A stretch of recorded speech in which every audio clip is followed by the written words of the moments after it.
Iyan ang nararapat sa iyo. Ang mga salitang iyan ay umaalingaw-ngaw pa rin sa aking tainga. Isang tunog na tumatangging maglaho. Ang pangalan ko ay Zenaida Zena Santiago. Ako ay 29 taong gulang.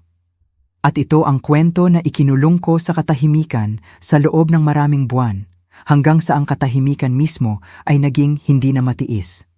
Noong gabing iyon sa kasal ng aking anak na si Ramon, ang bagong biyenan niya, si Serafina, ay nagbato ng isang mangkok ng mainit na sinigang direkta sa aking mukha.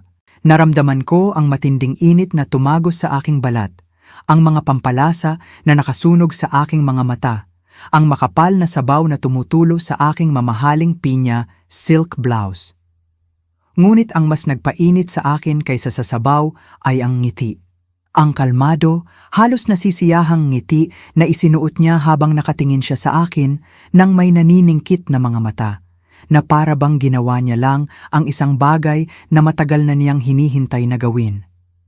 Iyan ang nararapat sa iyo, inulit niya ng may matatag na boses, itinaas ang kanyang baba. Biglang tumahimik ang bulwagan. Bawat panauhin ay napatingin sa kanilang mga plato. Walang gumalaw. Walang nagsalita maliban sa aking anak si Ramon. Ang nag-iisa kong anak, ang batang pinalaki kong mag-isa matapos kaming iwan ng kanyang ama.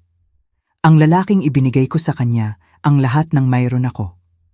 Nakatayo siya doon sa head table, nakakrus ang mga braso at sinabi ng may malalim na boses, "Tama siya, Mama." Naramdaman ko na parang bumukas ang sahig sa ilalim ng aking mga paa. Hindi ako sumigaw, hindi ako umiyak. Hindi ko tinanong kung bakit. Kinuha ko lamang ang lino na napkin mula sa aking kandungan. Pinunasan ang aking nanginginig na mukha ng may lahat ng dignidad na natitira sa akin at tumayo mula sa aking upuan nang walang ingay. Naglakad ako patungo sa dobling pinto ng tuwid ang likod kahit na sa loob ang bawat bahagi ko ay nanginginig. Ngunit bago ako umalis sa gusaling iyon, ginawa ko ang isang bagay na hindi inaasahan ng sinuman. Kinuha ko ang aking cellphone mula sa aking clutch. Denial ang isang numero na nasave ko na ilang linggo na ang nakalipas. At sinabi lang ang 3 salita. Oras na. Pagkatapos ay ibinaba ko ang telepono. Isinara ko ng dahan-dahan ang pinto sa likod ko. Walang sumunod sa akin. Walang nagtanong. Sumakay ako sa aking sasakyan, pinaandarang makina, at habang nagmamaneho ako sa madilim na mga kalye pabalik sa aking tahimik na apartment, isang tanong ang umikot sa aking ulo. Paano ako napunta rito? Dahil may panahon na niyakap ako ni Ramon at sinabing, "Ikaw ang bayani ko, Mama." May panahon na naniwala ako na ang pag-ibig ng isang anak ay panghabang buhay. May panahon na nagtiwala ako. Ngunit nang gabing iyon, na may nanginginig na mukha at basag na puso, naunawaan ko ang isang bagay na hindi ko inakala na kailangan kong matutunan. Minsan ang mga taong pinakamamahal natin ay sila rin ang nagtataksil sa atin ng pinakamalalim. At minsan, ang katahimikan lang ang natitirang sandata natin. Ang nangyari pagkatapos ng tawag na iyon ay isang bagay na hinding-hindi nila malilimutan. Ngunit para maintindihan mo kung bakit ko ginawa ang ginawa ko, kailangan ko munang ikuwento sa iyo kung paano nagsimula ang lahat.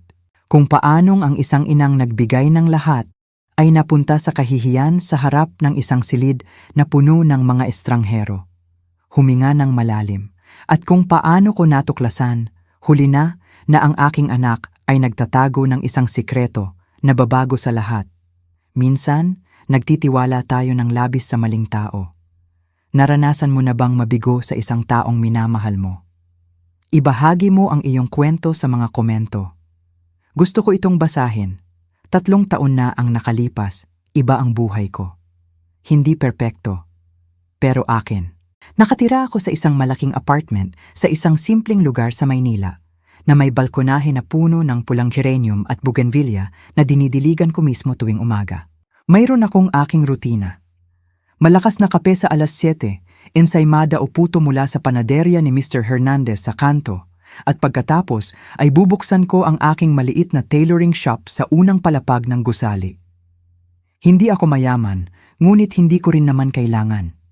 Matapos kaming iwan ng ama ni Ramon noong halos 9 taong gulang pa lang ang anak ko, may natutunan ako na maraming babae ang tumatagal ng dekada para maintindihan na kaya mong itaguyod ang buong buhay mo sa sarili mong dalawang kamay nang hindi naghihintay ng pahintulot ng sino man. Nagtatahi ako ng mga wedding gown, prom dress at binurdahan na blouse para sa mga kasimbahan na gustong magmukhang elegante nang hindi ipinagsisigawan ang kanilang pera. Alam ng aking mga kamay ang bawat tahi, bawat laylayan, bawat sikreto na itinatago ng isang tela kapag ginagamot mo ito ng may pasensya. Lumaki si Ramon na nakikita iyon. Nakita niya akong bumabangon ng 5:00 ng umaga para tapusin ang isang order. Nakita niya akong nagtatahi hanggang sa dumugo ang aking mga daliri. Nakita niya akong umiiyak sa pagod sa makina ng singer na pag-aari ng lola ko at pagkatapos ay pinupunasan ng aking luha at nagpapatuloy. Mama, paglaki ko, magtatrabaho ako ng husto para makapagpahinga ka na. Sasabihin niya sa akin ng may malaki, seryosong mga mata habang inihahanda ko ang kanyang almusal bago siya pumasok sa eskwela.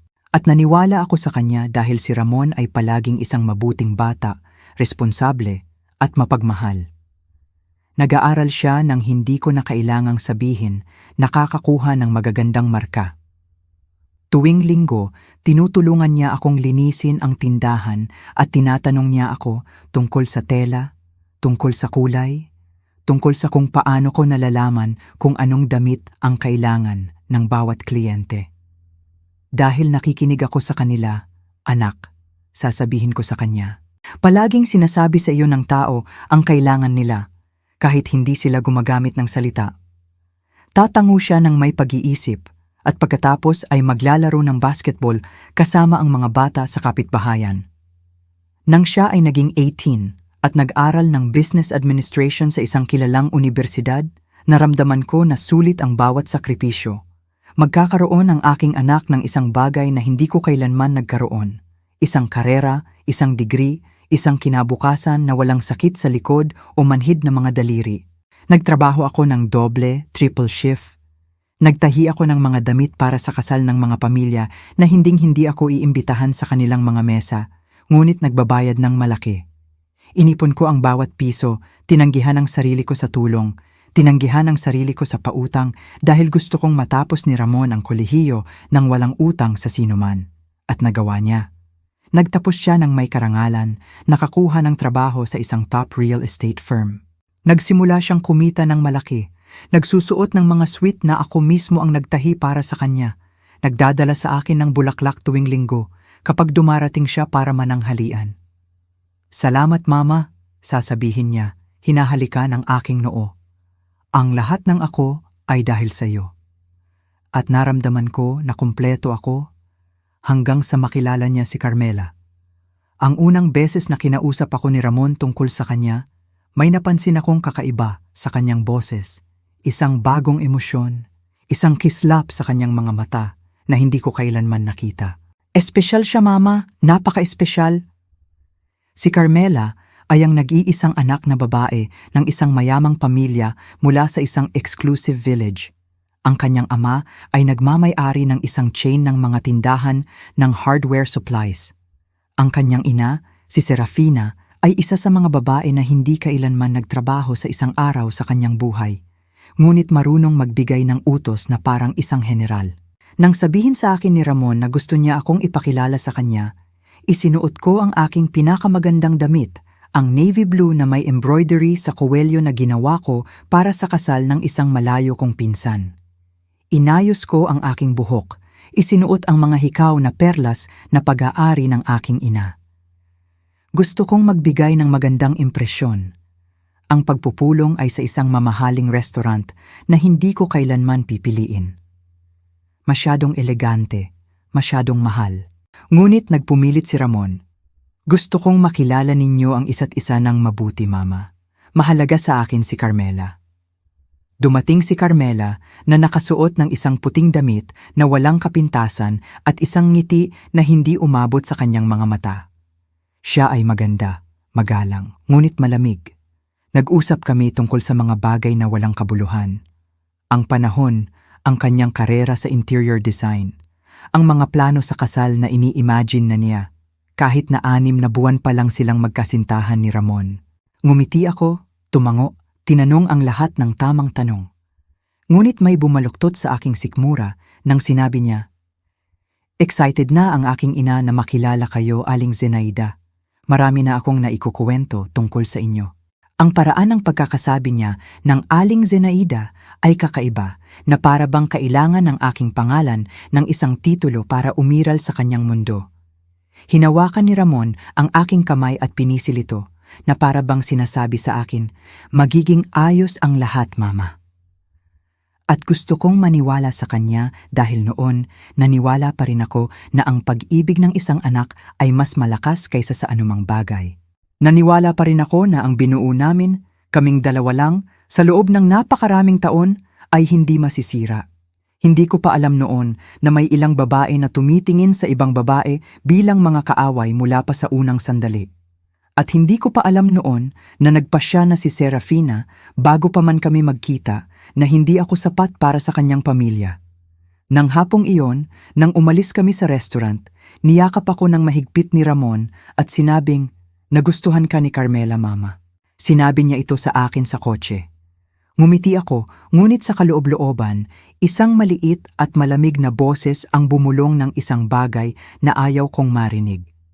Nagsisinungaling ang batang iyan at si Serafina din. 3 buwan pagkatapos, inimbitahan nila ako sa dinner sa kanilang bahay. Doon nagsimulang magbitak ang lahat. Ang bahay ni Serafina sa exclusive village ay eksakto sa aking inakala. Malaki, malamig at puno ng mga bagay na hindi kailangan ng sinuman. Mga crystal chandelier, Persian rug, mga oil painting at mga gintong frame.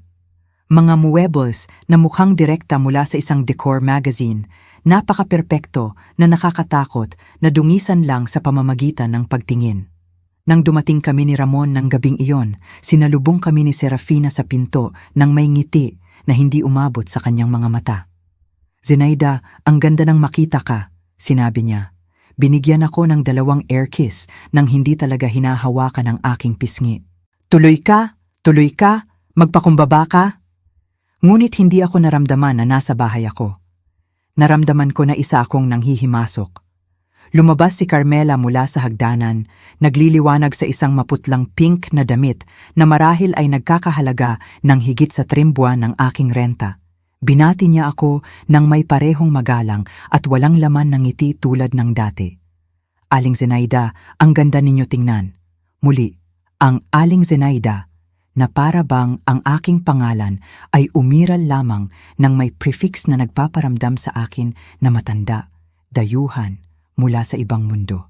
Ang asawa ni Serafina, si Ricardo, ay isang malaking lalaki na may garalgal na boses na halos hindi man lang inabot ang aking kamay bago bumalik sa kanyang armchair sa harap ng telebisyon.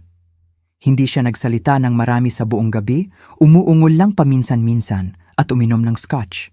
Mukhang masaya si Ramon, komportable, na para bang ang bahay na iyon ay mas kanya kaysa sa aming maliit na apartment kung saan siya lumaki. Masakit iyon sa akin kaysa sa gusto kong aminin. Ang hapunan ay hinatid ng isang batang katulong na pumapasok at lumalabas ng kusina nang walang ingay, nakayuko ang mga mata. Hindi man lang siya tiningnan ni Serafina nang humingi siya ng isang bagay. "Dagdag na tubig at dalhin mo ang tinapay." Sinubukan kong ngumiti sa babae nang sinervean niya ako. Binigyan niya ako ng mabilis, halos nagpapasalamat na tingin bago siya nawala muli. Ang pag-uusap sa hapunan ay tense mula sa simula.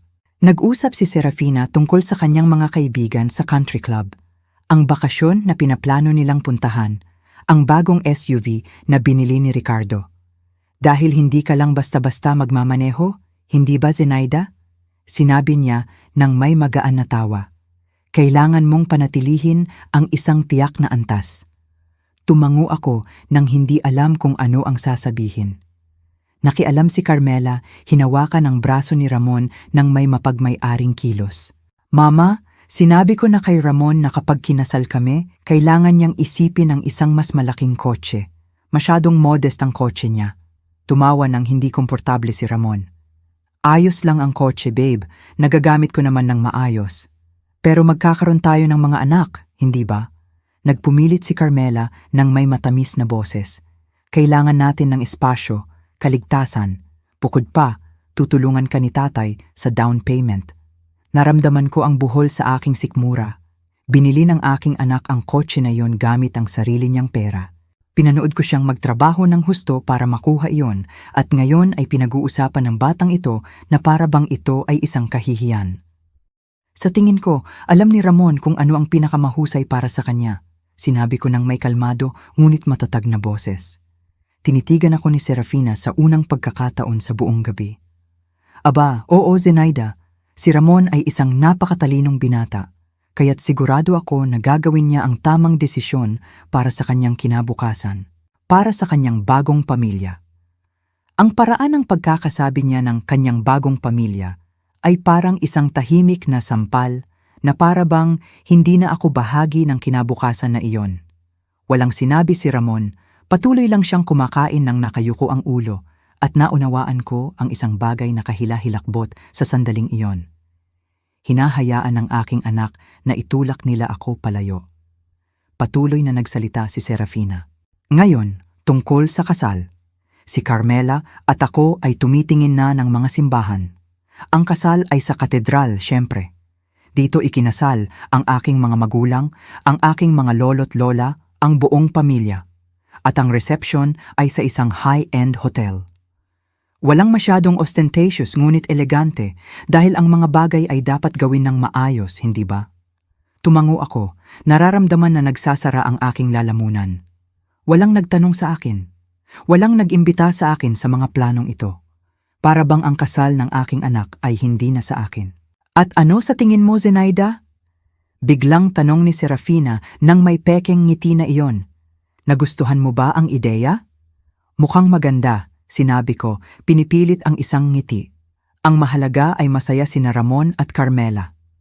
Eksakto, sinabi niya, itinaas ang kanyang wine glass. Ang mahalaga ay masaya sila at magsimula sila ng maayos, walang burdens. Walang burdens.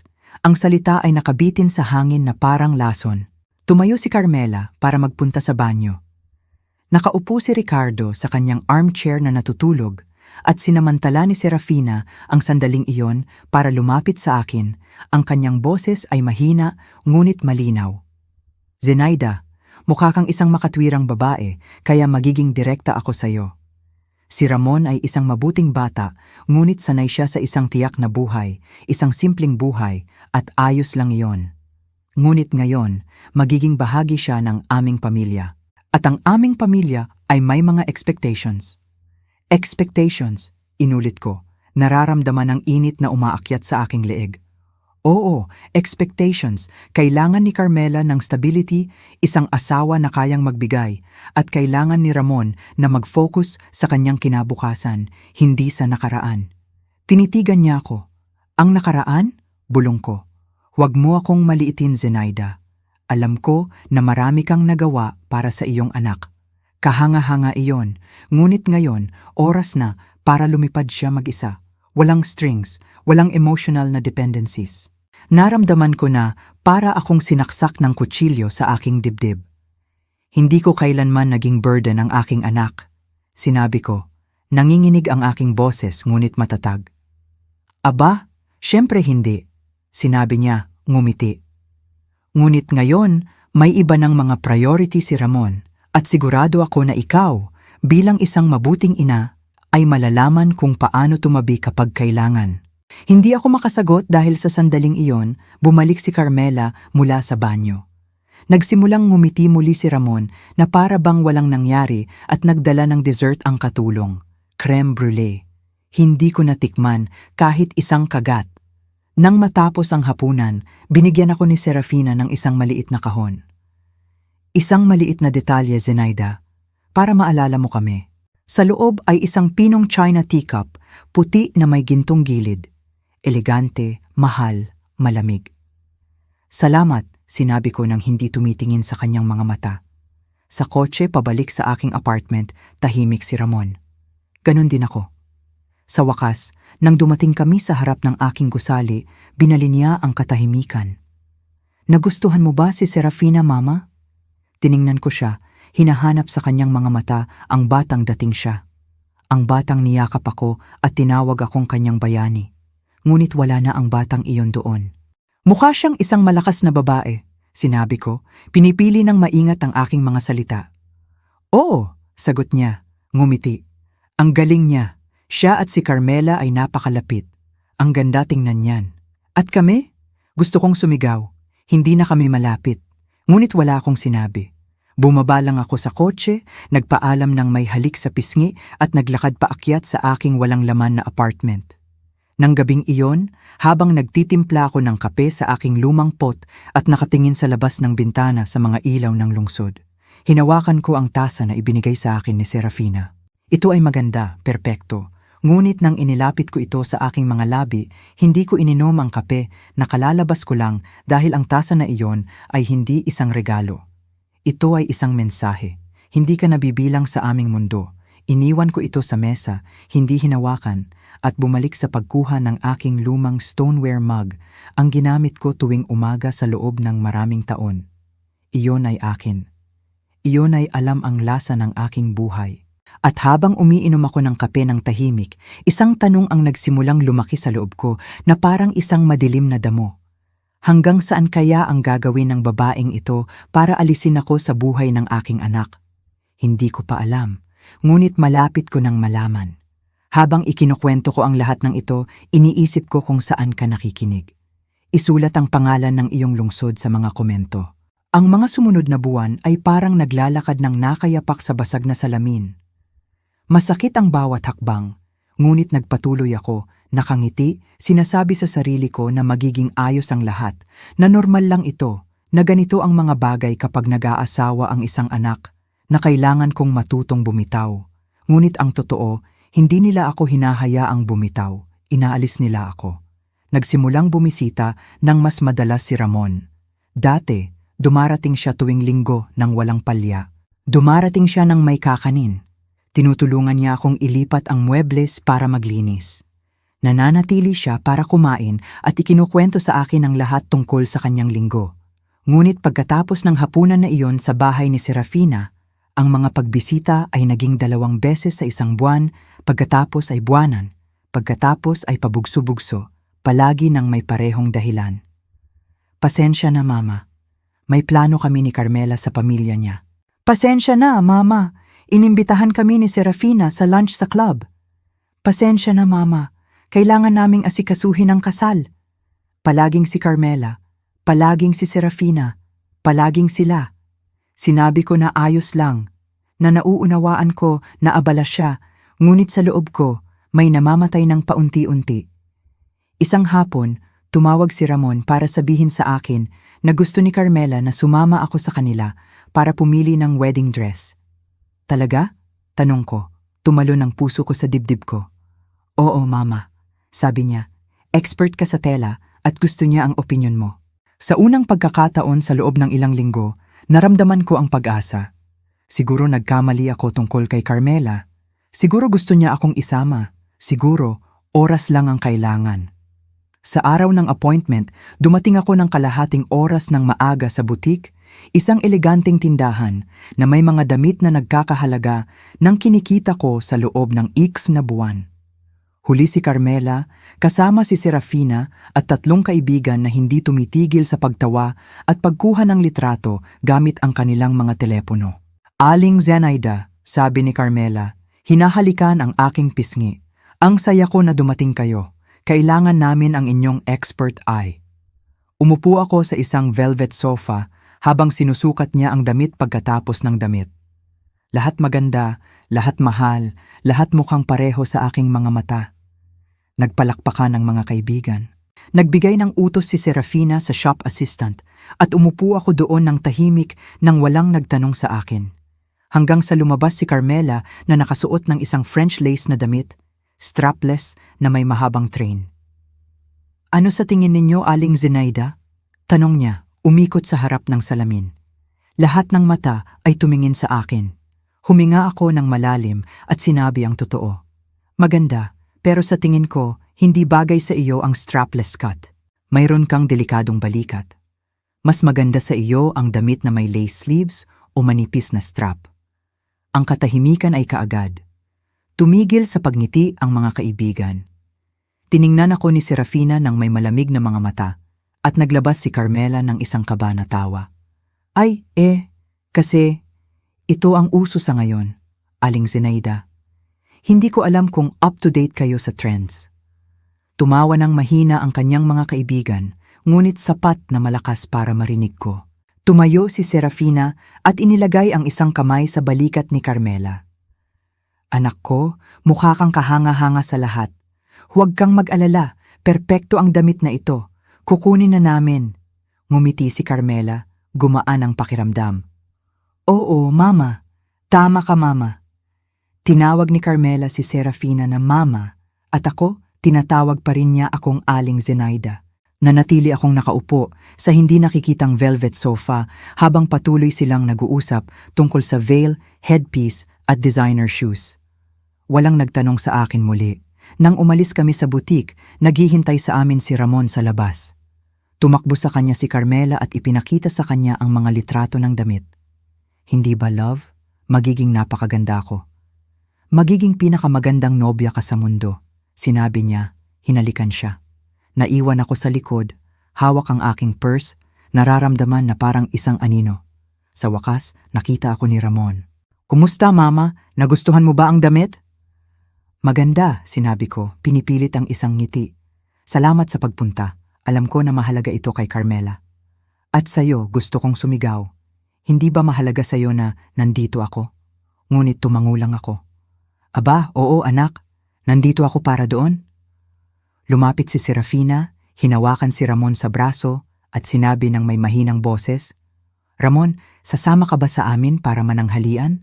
Kailangan nating pag-usapan ang mga huling detalye ng kasal? Oo, Serafina. Sasama din si Mama, hindi ba?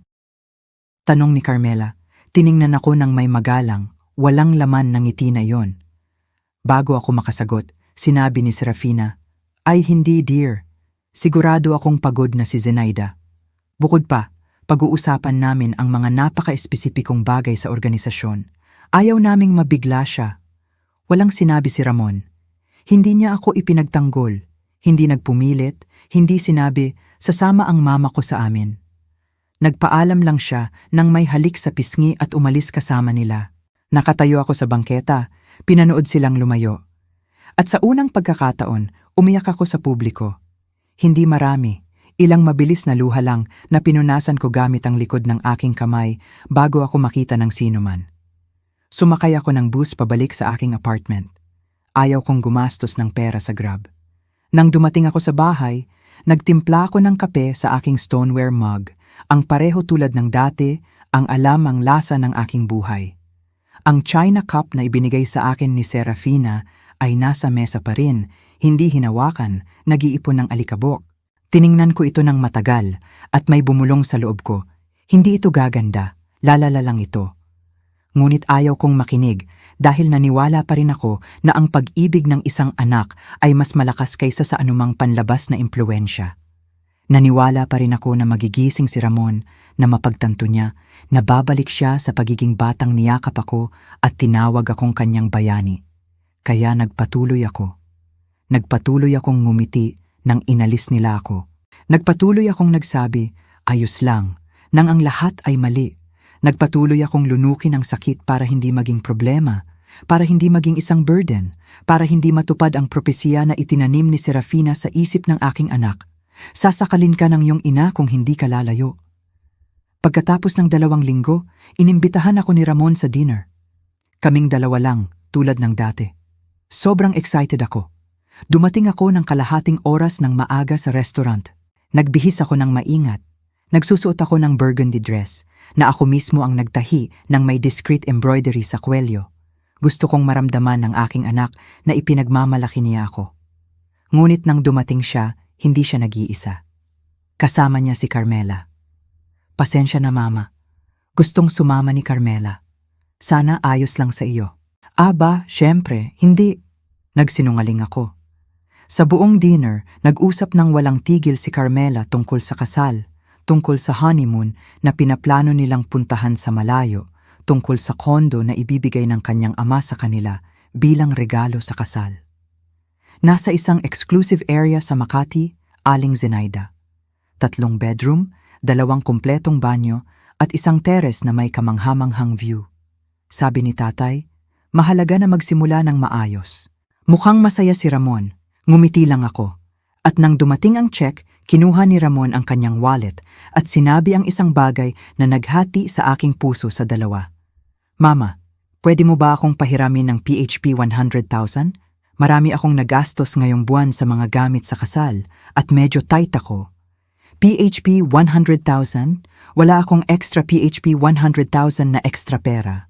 Halos hindi ako sapat para bayaran ang aking renta at ang gastos sa tindahan, ngunit kinuha ko ang pera na inipon ko para sa electricity bill at mga emergency at ibinigay ko sa kanya.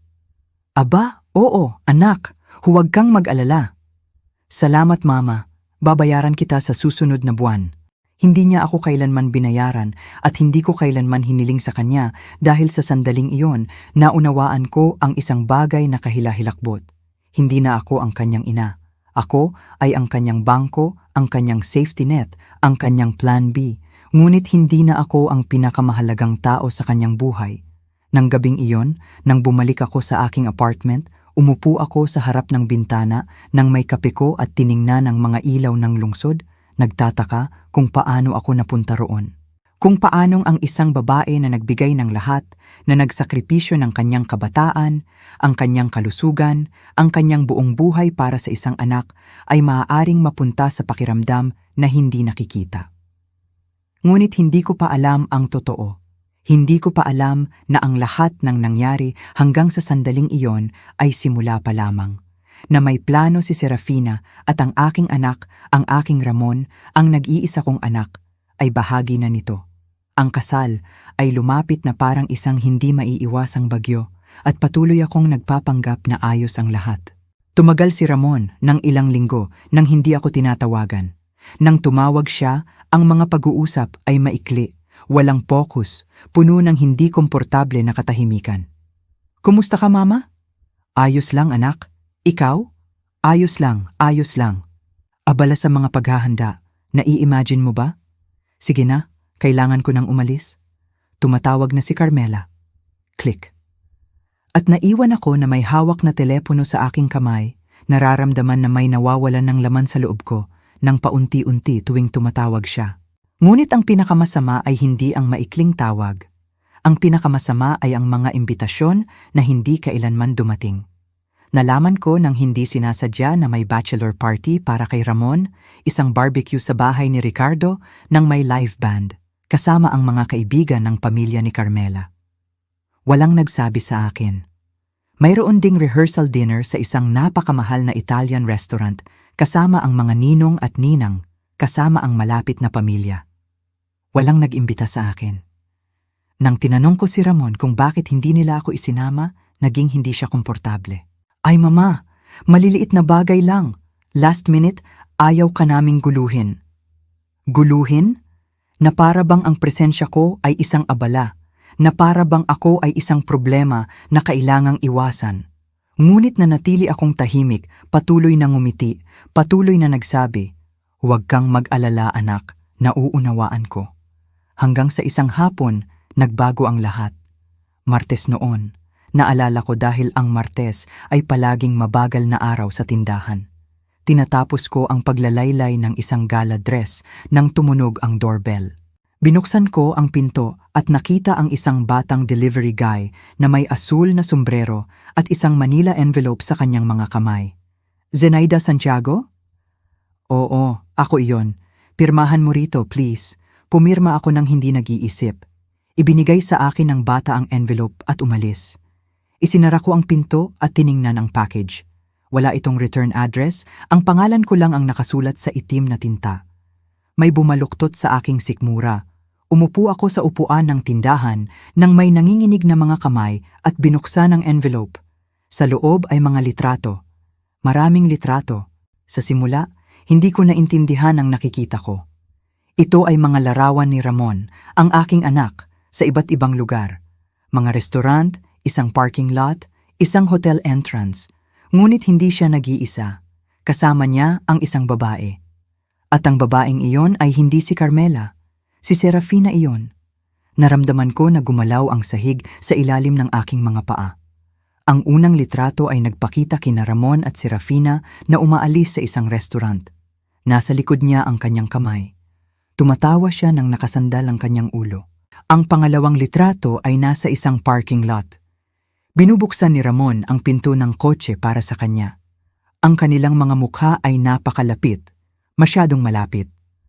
Ang pangatlong litrato ay nagpatigil sa aking paghinga. Nasa pasukan ito ng isang high-end hotel, sina Ramon at Serafina ay pumasok ng magkasama. Nakaakbay siya sa baywang niya. Nakatingin siya sa kanya nang may ngiti na hindi ko kailanman nakita sa kanya. Isang matalik na ngiti. Isang ngiti ng isang babae na nakakakilala sa katawan ng isang lalaki. Nahulog ko ang mga litrato sa sahig. Nanginginig ng husto ang aking mga kamay na hindi ko na ito mahawakan. Ang puso ko ay tumitibok ng napakalakas na naramdaman ko na parang sasabog ito. Hindi. Hindi ito maaaring totoo. Kinuha ko ang mga litrato ng may clumsy na mga daliri. Tiningnan ko sila ng paulit-ulit, hinahanap ang ilang lohikal na paliwanag. Siguro business lunch iyon. Siguro kailangan ni Serafina ng tulong sa isang bagay. Siguro. Ngunit mayroon pang mga litrato. Si Ramon ay humahalik sa pisngi ni Serafina, masyadong malapit sa kanyang mga labi. Inaayos ni Serafina ang kurbata ni Ramon nang may mga kamay sa kanyang dibdib.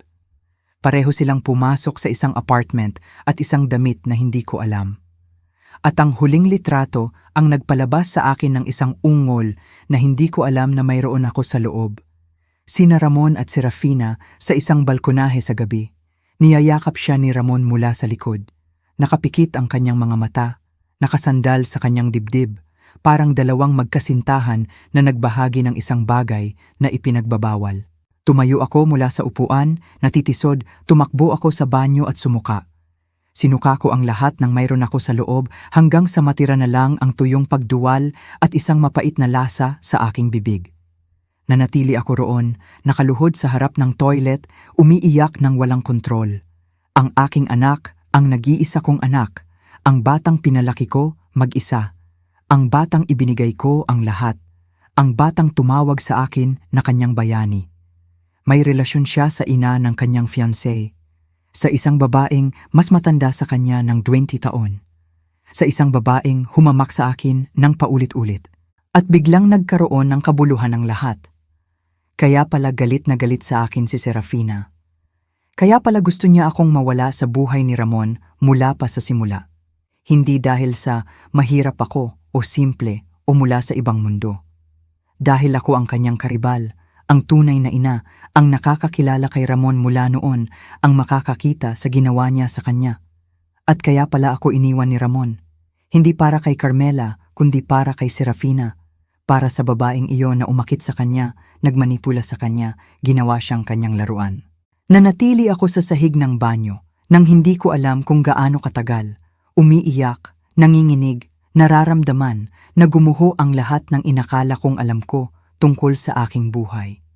Nang sa wakas ay nakabangon ako, hinugasan ko ang aking mukha ng malamig na tubig at bumalik sa tindahan. Ang mga litrato ay naroroon pa rin, nakakalat sa upuan. Kinuha ko sila nang isa-isa gamit ang mga kamay na hindi na nanginginig dahil ang shock ay nagbibigay daan sa ibang bagay. Isang bagay na malamig, isang bagay na matigas, isang bagay na hindi ko alam na umiiral sa loob ko. Ibinato ko ang mga litrato pabalik sa envelope at umupo sa harap ng aking makina sa pananahi, nakatingin sa itim na sinulid na nakabitin mula sa karayom. Naisip ko ang lahat ng beses na hinamak ako ni Serafina. Naisip ko ang lahat ng beses na binaliwala ako ni Ramon. Naisip ko ang kasal na papalapit tungkol kay Carmela, ang kawawang batang iyon na walang ideya na ang kanyang fiancé ay natutulog kasama ang sarili niyang ina.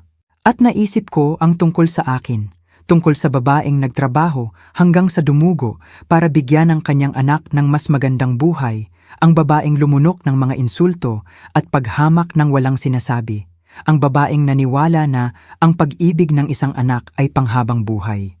Ang babaeng iyon ay patay na.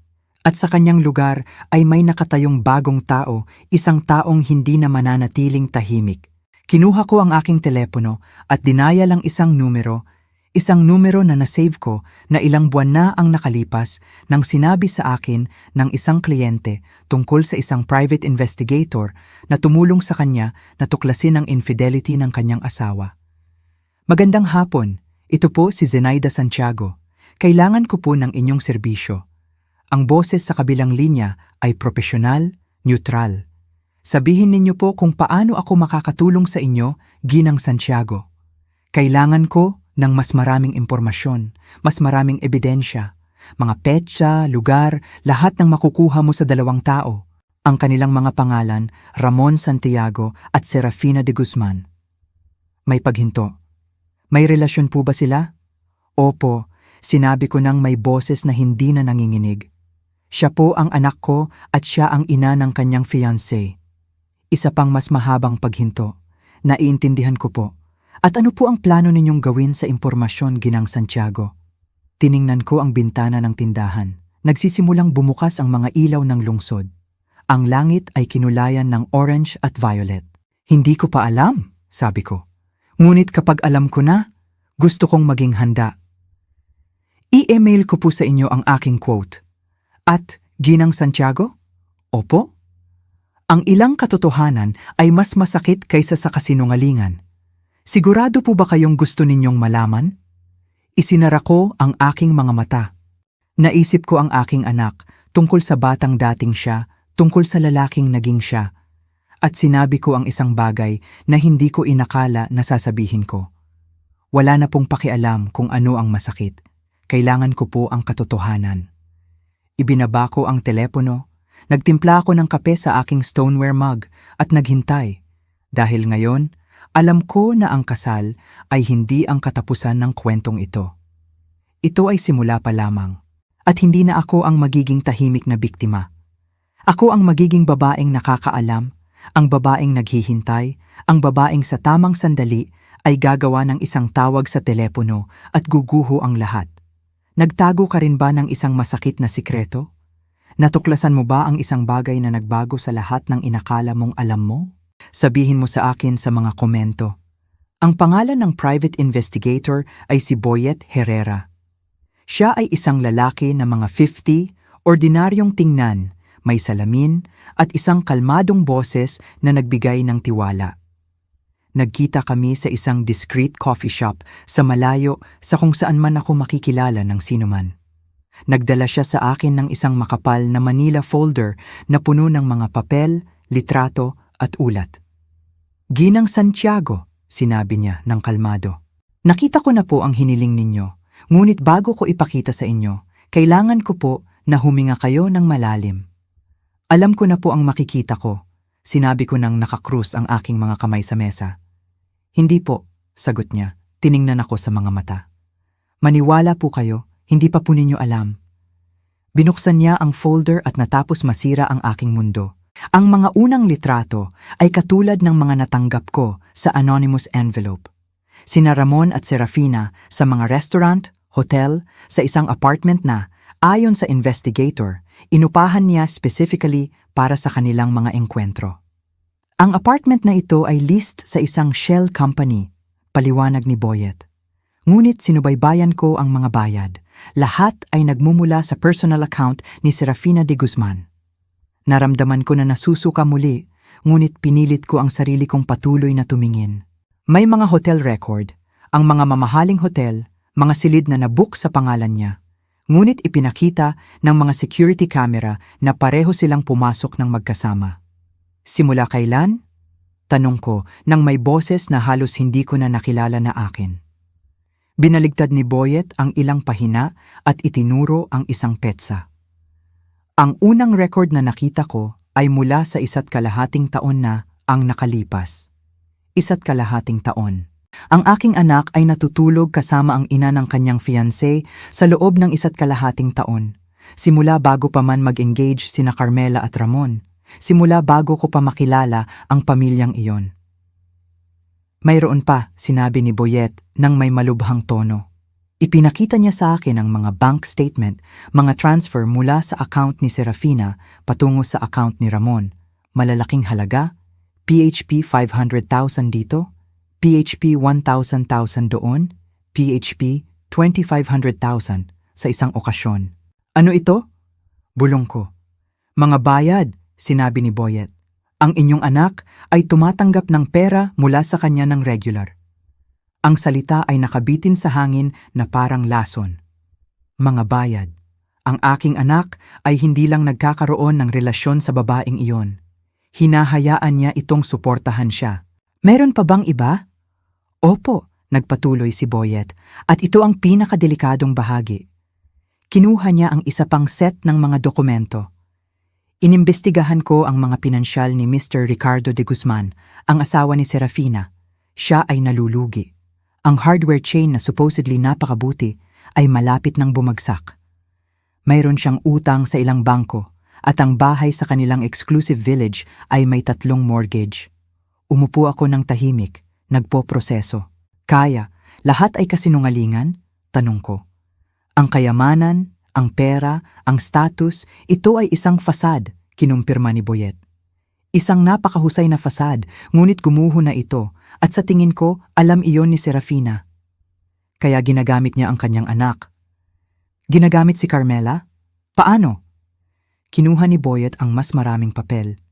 Si Carmela ay nagmana ng isang malaking kayamanan mula sa kanyang lola sa panig ng kanyang ina. 2 taon na ang nakalipas. Malapit sa PHP 200,000 hanggang PHP 250,000 sa ari-arian at bank account. Ngunit ang pera na iyon ay nasa isang trust na maaari lamang hawakan sa ilalim ng ilang kondisyon. Anong mga kondisyon? Na ikasal si Carmela. Kapag ikinasal na, mayroon na siyang ganap na access sa mana na iyon. At kung may mangyari kay Carmela habang ikinasal, ang pera ay automatikong mapupunta sa kanyang asawa. Naramdaman ko na nawalan ng hangin ang aking baga. Ramon, bulong ko. Eksakto, sinabi ni Boyet. Kung ikakasal ni Ramon si Carmela at may mangyari sa kanya, magmamana siya ng lahat at isinasaalang-alang ang relasyon niya kay Serafina. Hindi niya tinapos ang pangungusap. Hindi na niya kailangan. Sa tingin mo, plano nilang saktan si Carmela? Tanong ko. Nararamdaman ang takot na umaakyat sa aking lalamunan. Wala akong ebidensya niyan, sinabi ni Boyet ng maingat. Ngunit may ebidensya ako na si Serafina ay isang napaka-controlling, napaka-ambisyoso at napaka-desperate na babae. At ang inyong anak, Ginang Santiago, patawarin ninyo ako sa pagsasabi nito ng ganito. Ang inyong anak ay ganap na nasa ilalim ng kanyang kontrol. Isinara ko ang aking mga mata. Naisip ko ang aking Ramon tungkol sa batang dating siya, tungkol sa binata na nagtapos ng may karangalan, tungkol sa lalaking inakala kong pinalaki ko. Sa anong sandali siya naging ganito? Sa anong sandali siya huminto sa pagiging anak ko at naging puppet ng isang babaeng walang prinsipyo? May isang huling bagay, sinabi ni Boyet, at ito ang pinakamahalaga. Kinuha niya ang isang audio recording, isang maliit na aparato. Naglagay ako ng microphone sa Midtown apartment. Illegal po, alam ko, ngunit naisip ko na kailangan ninyong marinig ito. Pinindot niya ang play button at narinig ko ang boses ng aking anak. Paano kung malaman ni Carmela? Si Ramon iyon, mukha siyang kinakabahan. Pagkatapos, ang boses ni Serafina, malambot, mapanlinlang, parang ina at mapangakit sa parehong oras. Hindi niya malalaman, mahal ko, si Carmela ay tanga, nakikita lang niya ang gusto niyang makita. Pero kapag kinasal tayo, paano natin ipagpapatuloy ito? Makinig ka, Ramon. May paghinto. Mga tunog na ayaw kong isipin. Pagkatapos, nagsalita muli si Serafina ng may matatag na boses. Si Carmela ay hindi magiging problema ng matagal. Ikakasal ka sa kanya, maghintay ka ng 1 taon, siguro 2, at pagkatapos ay may mga nangyayari, may mga aksidente. Serafina, hindi ko kaya. Hindi mo kayang ano? Hindi mo kayang maging masaya? Hindi mo kayang magkaroon ng kinabukasan na nararapat sa iyo? Ramon, mahal kita. Mahal kita tulad ng hindi kailanman magagawa ni Carmela. At kapag natapos na ang lahat ng ito, magkasama tayo, ikaw at ako, nang may lahat ng pera na kailangan natin, nang walang taguan. Isang katahimikan. At pagkatapos, ang boses ng aking anak, napakahina na halos hindi ko na ito narinig. Sige na, gagawin ko ang hinihiling mo. Pinatigil ni Boyet ang recording. Hindi ako makagalaw, hindi ako makahinga, hindi ako makapag-isip. Ang aking anak, ang nag-iisa kong anak, ang batang pinalaki ko gamit ang sarili kong mga kamay, ang batang tinuruan ko tungkol sa kabaitan, katapatan, dignidad. Nagpaplano siyang magpakasal sa isang inosenteng babae para manahin ang kayamanan nito at hinahayaan niya ang isang psychopathic na babae na ilagay sa kanyang ulo ang ideya na kailangan mawala si Carmela. Ano po ang gagawin ninyo, Ginang Santiago? Tanong ni Boyet ng mahina. Tiningnan ko ang mga litrato na nakakalat sa mesa. Tiningnan ko ang mga dokumento, ang mga bank statement, ang ebidensya ng isang sabwatan na napakabaluktot na parang kinuha mula sa isang soap opera. Ngunit totoo ito at ito ay ang aking anak. Hindi ko alam, bulong ko. Hindi ko alam kung ano ang gagawin ko. Pwede po kayong magpunta sa pulis, suhestyon ni Boyet. Sa impormasyon na ito, mapipigilan nila ang kasal. Maaari nilang imbestigahan sina Serafina at Ramon. Ano ang mangyayari sa aking anak? Tanong ko, tumutulo ang luha sa aking mga pisngi. Hindi sumagot si Boyet dahil pareho kaming alam ang sagot. Mapupunta si Ramon sa kulungan para sa pandaraya, para sa sabwatan, siguro para sa attempted murder. Kung mapapatunayan nila ang kanyang mga intensyon, gugugulin ng aking anak ang mga taon sa kulungan at ako ang maglalagay sa kanya doon. Pag-isipan po ninyo, sinabi ni Boyet. At kapag nagpasya na kayo kung ano ang gagawin, tawagan ninyo ako. Available po ako. Ibinigay niya sa akin ang kanyang card, binayaran ng kape at umalis. Nanatili akong nakaupo sa coffee shop na yon ng ilang oras nang may folder sa aking mga kamay. Nararamdaman na ang lahat na naging buhay ko ay nagiging abo. Naisip ko ang pagpunta sa pulis. Naisip ko ang pakikipag-usap kay Carmela, babalaan siya, iligtas siya. Naisip ko ang pagharap kay Ramon, sigawan siya, tanungin siya kung paano siya naging ganito. Ngunit wala akong ginawa sa mga iyon dahil kailangan ko ng isang bagay na higit pa sa hustisya. Kailangan kong makita ni Ramon, maintindihan, maramdaman ang bigat ng ginawa niya. Kailangan ni Serafina na mawala ang lahat na nakuha niya sa kanyang mga manipulation. At kailangan kong gawin iyon sa paraan na walang makakapagsabi na ako ang villain. Dahil hindi ako ang magiging ina na sisira sa kanyang anak. Ako ang magiging ina na hahayaan siyang sirain ang sarili niya. At pagkatapos, kapag nasa ilalim na siya, kapag nawala na ang lahat, siguro, baka maaalala niya kung sino ako at kung ano siya bago siya nilason ng babaeng iyon. Kinuha ko ang folder, inilagay ito sa aking purse at umalis sa coffee shop nang tuwid ang aking likod at nakataas ang aking ulo. Ang kasal ay sa loob ng 2 linggo at mayroon akong plano. Isang plano na nagsimula sa isang simpleng pagtanggap. Pupunta ako sa kasal na yon, uupo ako sa mesa na yon. At kapag dumating ang eksaktong sandali, gagawa ako ng isang tawag sa telepono at guguho ang lahat. Dahil minsan, ang pinakamahusay na paghihiganti ay hindi ang pag-atake. Ito ay ang hayaan ang katotohanan na gawin ang trabaho nito. Ang gabi ng kasal ay dumating na parang isang bagyo na inaasahan ng lahat maliban sa akin. Dahil alam ko na ang gabing iyon ay hindi magiging isang pagdiriwang. Ito ay magiging isang paghahayag. Nagbihis ako ng maingat. Pinili ko ang isang simpleng navy blue dress na ako mismo ang nagtahi ilang taon na ang nakalipas. Walang ostentatious, walang makakakuha ng atensyon. Tinali ko ang aking buhok sa isang discreet bun. Isinuot ko ang mga hikaw na perlas ng aking ina. Gusto kong magmukhang marangal dahil alam ko na ito ang huling beses na makikita ako ni Ramon bilang kanyang ina. Ang seremonya ay sa katedral tulad ng pinlano ni Serafina. Isang magandang simbahan na puno ng puting bulaklak at kandila.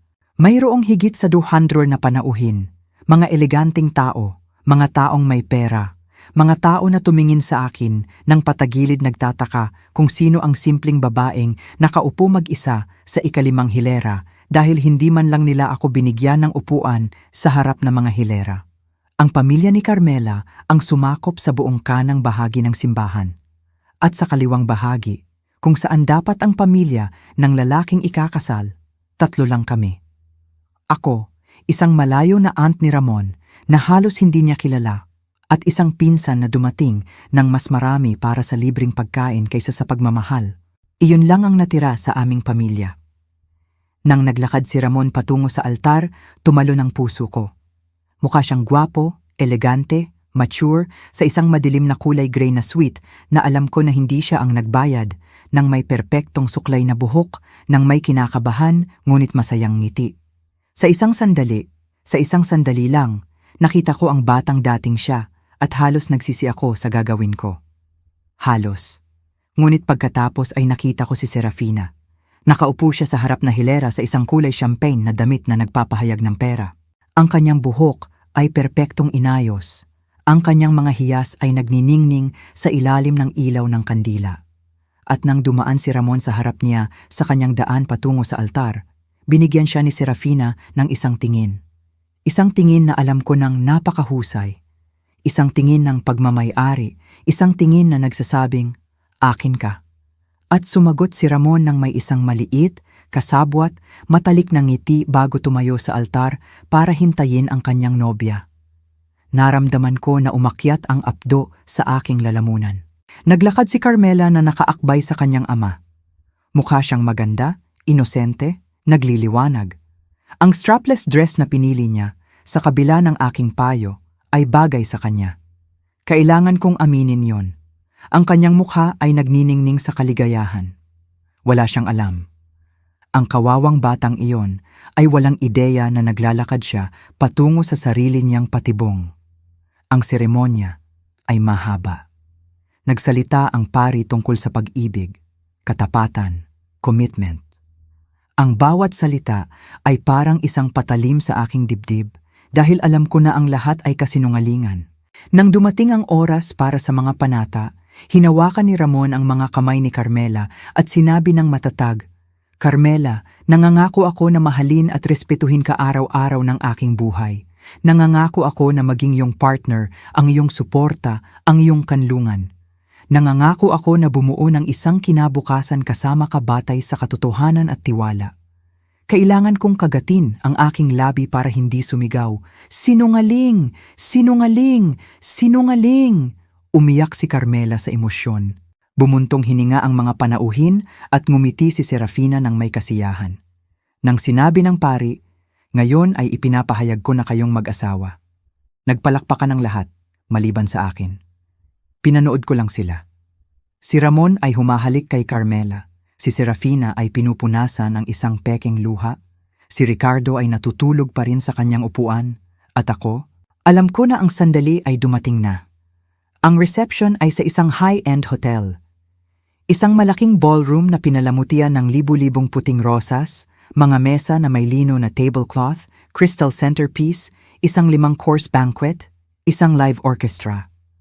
Lahat ay perpekto, masyadong perpekto.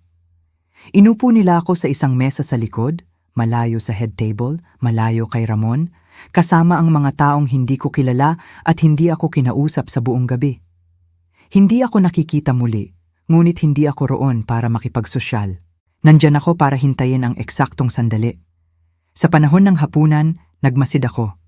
Nakita ko kung paano kontrolado ni Serafina ang lahat mula sa kanyang pwesto sa head table. Kung paano siya nagbigay ng mga discreet order sa mga waiter. Kung paano siya tumingin kay Ramon tuwing hindi nakatingin si Carmela. At nakita ko kung paano ibinalik ni Ramon ang mga tingin na iyon. Nakakasuka iyon, walang hiya iyon, sakit iyon. Nang matapos ang hapunan, nagsimula ang sayawan. Ang waltz ng bagong kasal, ang sayaw kasama ang mga magulang. Sumayaw muna si Ramon kay Carmela. Pagkatapos, turn niya na sumayaw kasama ang ina ng lalaking ikakasal kasama ko. Tumayo ako mula sa aking mesa, naglakad patungo sa dance floor. Lahat ay nakatingin sa akin. Inabot ni Ramon ang kanyang kamay nang may pilit ng ngiti. Mama, anak, sagot ko. Kinuha ang kanyang kamay. Sumayaw kami ng tahimik sa unang ilang segundo. Ang musika ay malambot, romantiko. Lahat ay nanonood sa amin. Ang ganda mo, Mama, sinabi niya nang hindi tumitingin sa aking mga mata. Salamat, sagot ko. Mukha ka ring maganda. Isa pang katahimikan. Masaya ka ba? Tanong ko sa kanya. Oo, sagot niya nang mabilis. Sobrang saya. Talaga, Ramon? Tunay ka bang masaya? Sa unang pagkakataon sa buong gabi, tiningnan niya ako sa mga mata at may nakita ako roon. Isang bagay na maliit, isang bagay na maaaring pagkakasala, o baka hindi lang komportable. Oo, Mama, napakabuti ni Carmela. Magiging napakasaya namin ng magkasama. At si Serafina, tanong ko, binaba ang aking boses. Mabuti rin ba siya? Tumaas ang kanyang katawan. Tumigil siya sa pagsasayaw sa loob ng isang segundo. Pagkatapos ay nagpatuloy, pinisil ng mas mahigpit ang aking kamay. Hindi ko alam kung ano ang pinag-uusapan mo. Sa tingin ko, alam mo anak. Mama, hindi ito ang sandali. Kailan ang sandali, Ramon? Kailan? Pagkatapos may mangyari kay Carmela? Pagkatapos mong manahin ang pera niya? Tumigil siya ng ganap. Binitawan ako, tiningnan ako ng may matigas na mga mata. Ano ang sinabi mo? Alam ko ang lahat, Ramon. Lahat. Ang musika ay patuloy na tumutugtog, ngunit hindi na kami sumasayaw. Nagsimulang tumingin ang mga tao sa amin, bumubulong. Wala kang alam, sinabi niya ng may mahina, nagbabantang boses. Gumagawa ka lang ng mga bagay. Mayroon akong mga litrato. Mayroon akong mga hotel record, mayroon akong mga bank statement, mayroon akong mga recording. Namutla ang kanyang mukha. Mama, ano ang ginawa sa iyo ng babaeng iyon? Ramon, ano ang ginawa niya para gawin ka nitong ganito? Hindi mo naiintindihan. Sumabog siya, itinaas ang kanyang boses. Hinding-hindi mo maiintindihan. Tumigil ang musika. Lahat ay nakatingin. Tumakbo si Carmela, ang kanyang wedding dress ay nagkakalat sa sahig. Anong nangyayari, Ramon? Aling Zenaida? Lumabas si Serafina nang wala sa oras. Tumayo siya sa pagitan namin ni Ramon. Zenaida, sa tingin ko, mas mabuti kung umalis ka na. Nagpapasin ka na. Sin? Inulit ko, nararamdaman ang galit na umaakyat sa aking dibdib. Nagpapasin ako? Oo, sinabi niya ng matatag. Kasal ito ng aking anak na babae at hindi ko papayagan na sirain mo ito ng may mga drama mo. Mga drama ko? Tumawa ako ng walang humor. Gusto mo bang pag-usapan ng mga drama, Serafina? Tiningnan kami ni Carmela nang hindi naiintindihan. Si Ramon ay paralisado. Ang mga panauhin ay bumulong ng mas malakas at mas malakas. At pagkatapos, ginawa ni Serafina ang isang bagay na hinding-hindi ko malilimutan. Lumingon siya sa pinakamalapit na mesa, kinuha ang isang mangkok ng sinigang na mainit pa, naglakad patungo sa akin ng may matatag na mga hakbang, at ibinato ito sa aking mukha. Naramdaman ko ang kumukulong likido na sinusunog ang aking balat, ang mga pampalasa, ang sabaw na tumutulo sa aking damit, ang sakit, ang kahihiyan. Lahat ay sumigaw. Tumili si Carmela. May tumakbo para kumuha ng mga napkin, ngunit hindi ako gumalaw. Tumayo lang ako roon na may tumutulo na sabaw sa aking mukha, nakatingin ng diretso kay Serafina sa mata. Ngumiti siya, ang kalmadong ngiti na yon, ang nasisiyahang ngiti na yon, at sinabi ng malinaw para marinig ng lahat. Iyan ang nararapat sa iyo. Ang silid ay tumahimik ng ganap, at pagkatapos, si Ramon, ang aking anak, ang nag-iisa kong anak, ang batang pinalaki ko mag-isa, ay ikinrus ang kanyang mga braso at sinabi, "Tama siya, Mama." Ang mga salitang iyon ay naghiwa sa akin ng mas malalim kaysa sa anumang kutsilyo. Umiiyak si Carmela. Bumubulong ang mga panauhin. Si Ricardo ay natutulog pa rin sa kanyang upuan, at ako. Kinuha ko lang ang isang napkin mula sa pinakamalapit na mesa at pinunasan ang aking nanginginig na mukha ng may lahat ng dignidad na natitira sa akin. Pagkatapos ay naglakad ako patungo sa labasan ng ballroom nang tuwid ang aking likod, nang walang takbo, nang walang iyak, nang hindi binibigyan sila ng kasiyahan na makita akong nasira. Ngunit bago umalis, kinuha ko ang aking telepono mula sa aking purse, dinayal ang numero na nasave ko, at sinabi lang ang 3 salita. Oras na. Ibinaba ko ang telepono, umalis sa bulwagan, sumakay sa aking sasakyan at habang nagmamaneho ako sa madilim na mga kalye patungo sa aking apartment, na may nanginginig na mukha at basag na puso sa 1,000 piraso, ngumiti ako dahil ang tawag na ginawa ko ay hindi sa pulis. Ito ay sa ibang tao, isang taong magbabago sa lahat at hinding-hindi nila malilimutan iyon. Nagtatanong pa rin ako sa sarili ko kung tama ba ang ginawa ko. Ano ang gagawin mo sa aking lugar? Dumating ako sa aking apartment na sirang-sira ang damit at mas sirang-sira ang aking kaluluwa. Ngunit hindi ako umiyak, wala na akong luha. Inalis ko ang damit na nabasa ng sabaw at itinapon ito sa basura. Ayaw ko na itong makita muli. Naligo ako ng matagal. Hinayaan ng mainit na tubig na linisin ang aking balat, na masakit pa rin. Nang lumabas ako, isinuot ko ang aking lumang cotton pajamas, ang may butas sa siko, ang isinuot ko sa loob ng maraming taon, ang akin, at wala nang iba. Nagtimpla ako ng kape sa aking stoneware mug, ang pareho tulad ng dati, at umupo sa harap ng bintana para maghintay dahil alam ko na ang tawag na ginawa ko ay magkakaroon ng mga kahihinatnan. Mga kahihinatnan na magsisimula sa gabing iyon. Ang taong tinawagan ko ay hindi ang pulis. Hindi ito isang lawyer. Hindi ito sinuman na makakapaglagay sa aking anak sa kulungan. Ito ay isang taong mas makapangyarihan kaysa sa lahat ng iyon. Ito ay ang lolo ni Carmela, si Don Corleone, Don Leo Ilustre, ang ama ng ina ni Carmela, ang lalaking nag-iwan ng milyon-milyong iyon sa trust para sa kanyang apo. Isang 82 taong gulang na lalaki, isang balo, isang retiradong negosyante, isa sa mga lalaking nagtayo ng mga imperyo gamit ang sarili nilang mga kamay at hindi nagpapaubaya ng mga kasinungalingan o pagtataksil. Nakilala ko siya ilang buwan na ang nakalipas sa isa sa ilang pagtitipon ng pamilya na naimbitahan ako. Ito ay isang kaswal na lunch sa bahay ni Serafina.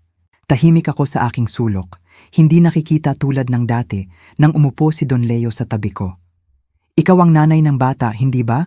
Tanong niya nang may garalgal ngunit mabait na boses. Opo, sir. Ako po si Zenaida.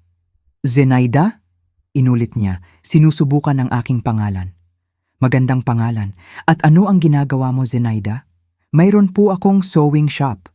Gumagawa po ako ng mga damit, alterations. Nagtatrabaho ka sa iyong mga kamay tulad ko. Gusto ko ang mga taong nagtatrabaho sa kanilang mga kamay, may kaluluwa. Kami ay nag-usap sa buong lunch. Kinuwento niya sa akin ang tungkol sa kanyang buhay, kung paano siya nagsimulang magbenta ng mga tool mula sa isang truck at nagtapos na nagmamay-ari ng isang hardware chain sa buong bansa. Kung paano siya nagtrabaho ng 14 oras sa isang araw sa loob ng 15 taon. Kung paano siya nabalot 10 taon na ang nakalipas at namimiss pa rin ang kanyang asawa tuwing umaga. Ang anak kong si Serafina ay hindi ako masyadong binibisita, sinabi niya nang may kalungkutan. Sabi niya, matanda na ako, na mabaho na ako, na ang bahay ko ay puno ng kalat. Sigurado ako na mahal ka niya. Sinabi ko, sinusubukang maging mabait. Hindi. Sagot niya ng may brutal na katapatan. Ang anak ko ay mahal ako para sa aking pera, ngunit wala na akong pera. Iniwan ko ang lahat sa aking apo, si Carmela, dahil binibisita niya ako. Niyayakap niya ako. May puso pa rin siya. Ibinigay niya sa akin ang kanyang card ng araw na yon. Kung kailangan mo ng anumang bagay, Zenaida, tawagan mo ako. Gusto ko ang mga taong nagtatrabaho sa kanilang mga kamay. Itinago ko ang card na iyon sa aking wallet at 3 linggo pagkatapos matanggap ang mga litrato, tinawagan ko siya. Nagkita kami sa kanyang bahay, isang lumang bahay, puno ng mga antique furniture at mga litrato ng pamilya. Sinalubong niya ako ng may malakas na kape at kakanin. Sabihin mo sa akin, Zenaida, ano ang napakaapurahan? Ipinakita ko sa kanya ang lahat. Ang mga litrato, ang mga bank statement, ang mga recording, ang mga dokumento na nagpapatunay sa sabwatan. Tahimik na nakinig si Don Leo. Nagbago ang kulay ng kanyang mukha. Una ay maputla, pagkatapos ay pula, pagkatapos ay purple sa galit. Nang matapos ako, nanatili siyang tahimik ng matagal. Ang aking apo ay nasa panganib, sinabi niya sa wakas, nanginginig ang kanyang boses. Opo, sir. At ang inyong anak? Ang inyong anak ay bahagi ng plano. Opo, sir. Bakit mo sinasabi sa akin? Bakit hindi ka nagpunta sa pulis? Tumagal ako ng isang sandali para sumagot dahil kailangan kong maging matapat. Dahil kung pupunta po ako sa pulis, mapupunta ang aking anak sa kulungan. At gaano man siya nagtaksil sa akin, gaano man siya naging isang taong hindi ko na nakikilala, siya pa rin ang aking anak. Hindi ko kayang maging ang isang maglalagay sa kanya sa kulungan. Tumango si Don Leo ng dahan-dahan. Ngunit kaya ko, sinabi niya. Gusto ko lang naligtas si Carmela, sagot ko. At gusto ko na maintindihan ng aking anak kung ano ang ginawa niya, na makita ang mga kahihinatnan, na maramdaman ang bigat ng kanyang mga desisyon. At si Serafina, gusto ko na magbayad siya para sa ginawa niya, para sa pagmanipula sa aking anak, para sa paglalagay sa kanya sa landas na ito, para sa pagpaplano na saktan ang isang inosenteng bata. Kinuha ni Don Leo ang aking kamay sa kanyang matatandang kamay na puno ng mga spot at kulubot, ngunit malakas pa rin. Zenaida, isa kang matalino at matapang na babae. Tutulungan kita, ngunit kailangan kong mangako ka sa akin ng isang bagay. Anumang bagay. Zenaida, kapag sumabog ang lahat at maniwala ka sa akin, sasabog ito. Magdurusa ka, kamumuhian ka ng iyong anak, pag-uusapan ka ng tao, magiging mag-isa ka. Mag-isa na po ako, sinabi ko ng kalmado. Hindi, sagot niya, may pag-asa ka pa. Ngunit kapag natapos ito, ang pag-asa na yon ay mamamatay. Handa ka na ba para doon? Naisip ko si Ramon, tungkol sa batang dating siya, tungkol sa lalaking naging siya. At sinabi ko ang isang bagay na hindi ko inakala na sasabihin ko. Opo, handa na po ako. Tumango si Don Leo. Kung gayon, ito ang gagawin natin. Pupunta ka sa kasal na yon, magpakita ka ng normal, at kapag dumating ang sandali, kapag ipinakita nila ang kanilang tunay na mukha, tawagan mo ako at gagawin ko ang dapat kong gawin. Ano po ang gagawin ninyo muna? Aalisin ko si Carmela sa bahay na iyon sa gabing iyon din. Mayroon akong mga lawyer, mayroon akong mga doktor. Patutunayan ko na ang aking anak ay hindi karapat-dapat na alagaan ang sarili niyang anak na babae.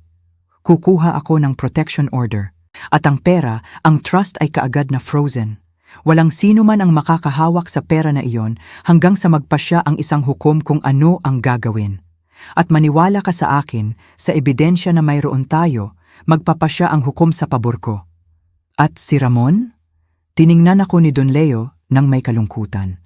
Hindi mapupunta sa kulungan ng iyong anak dahil technically hindi pa siya nagkakasala. Siya ay isa lamang Jew na nagpahintulot sa sarili niyang mamanipulate ng isang babaeng walang prinsipyo. Ngunit mawawala sa kanya ang lahat.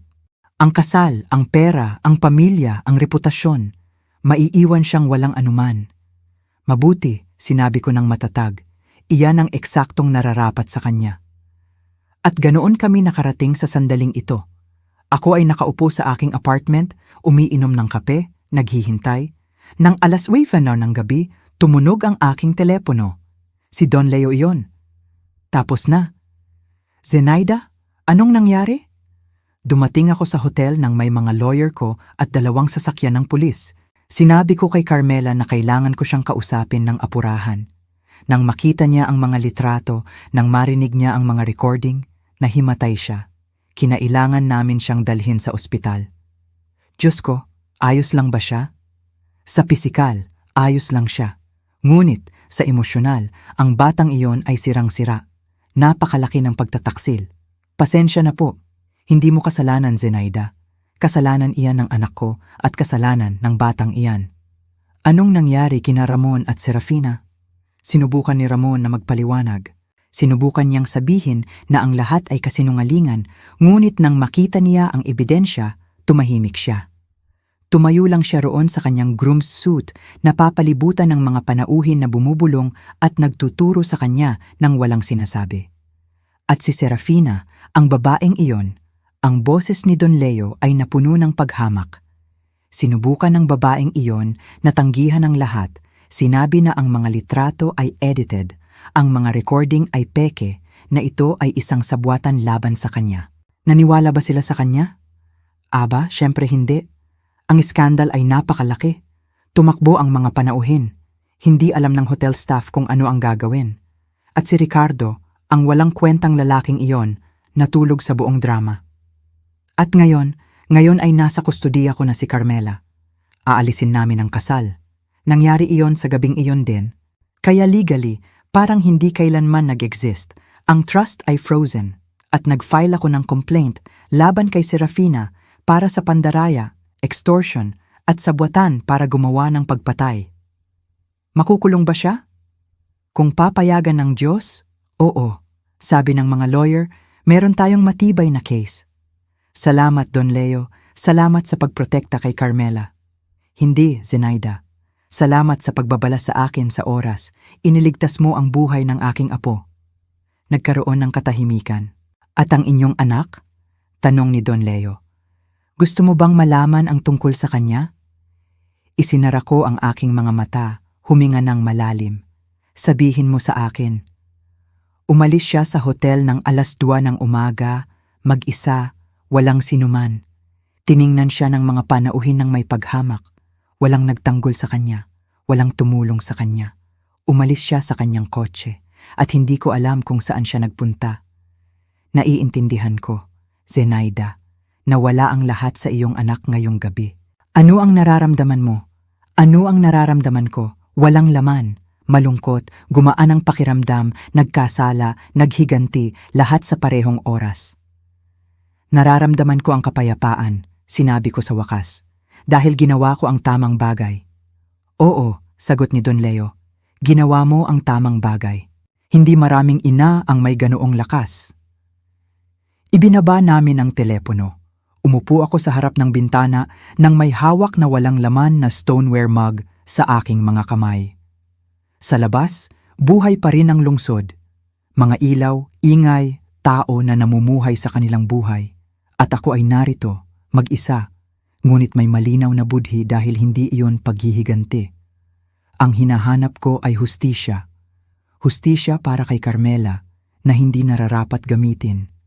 Hustisya para sa akin na hindi nararapat na mahamakan.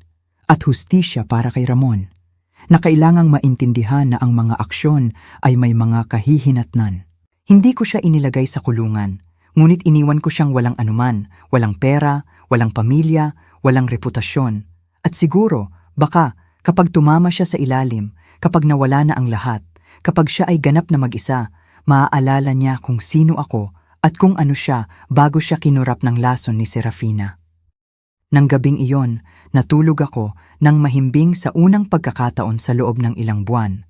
Walang bangungot, walang pagkabalisa, walang buhol sa aking sikmura na sumama sa akin simula nang natanggap ko ang mga unang litrato na yon.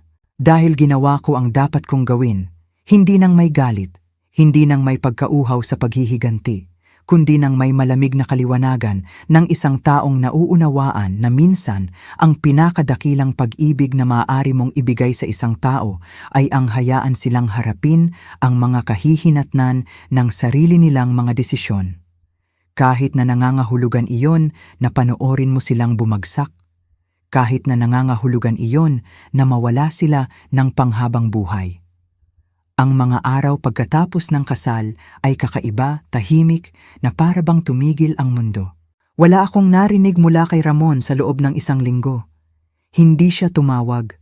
Hindi siya sumulat. Hindi siya naghanap sa akin.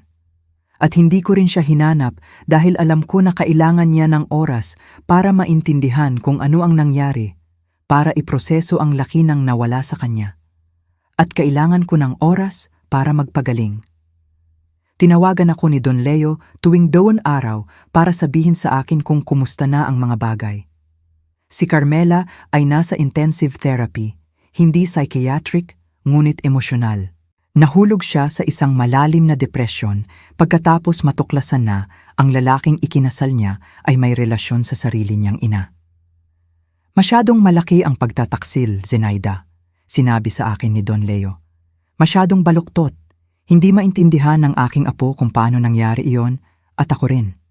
Kumusta po siya? Marupok. Napakamarupok. Pero 18 siya. Bata siya. Gagaling siya.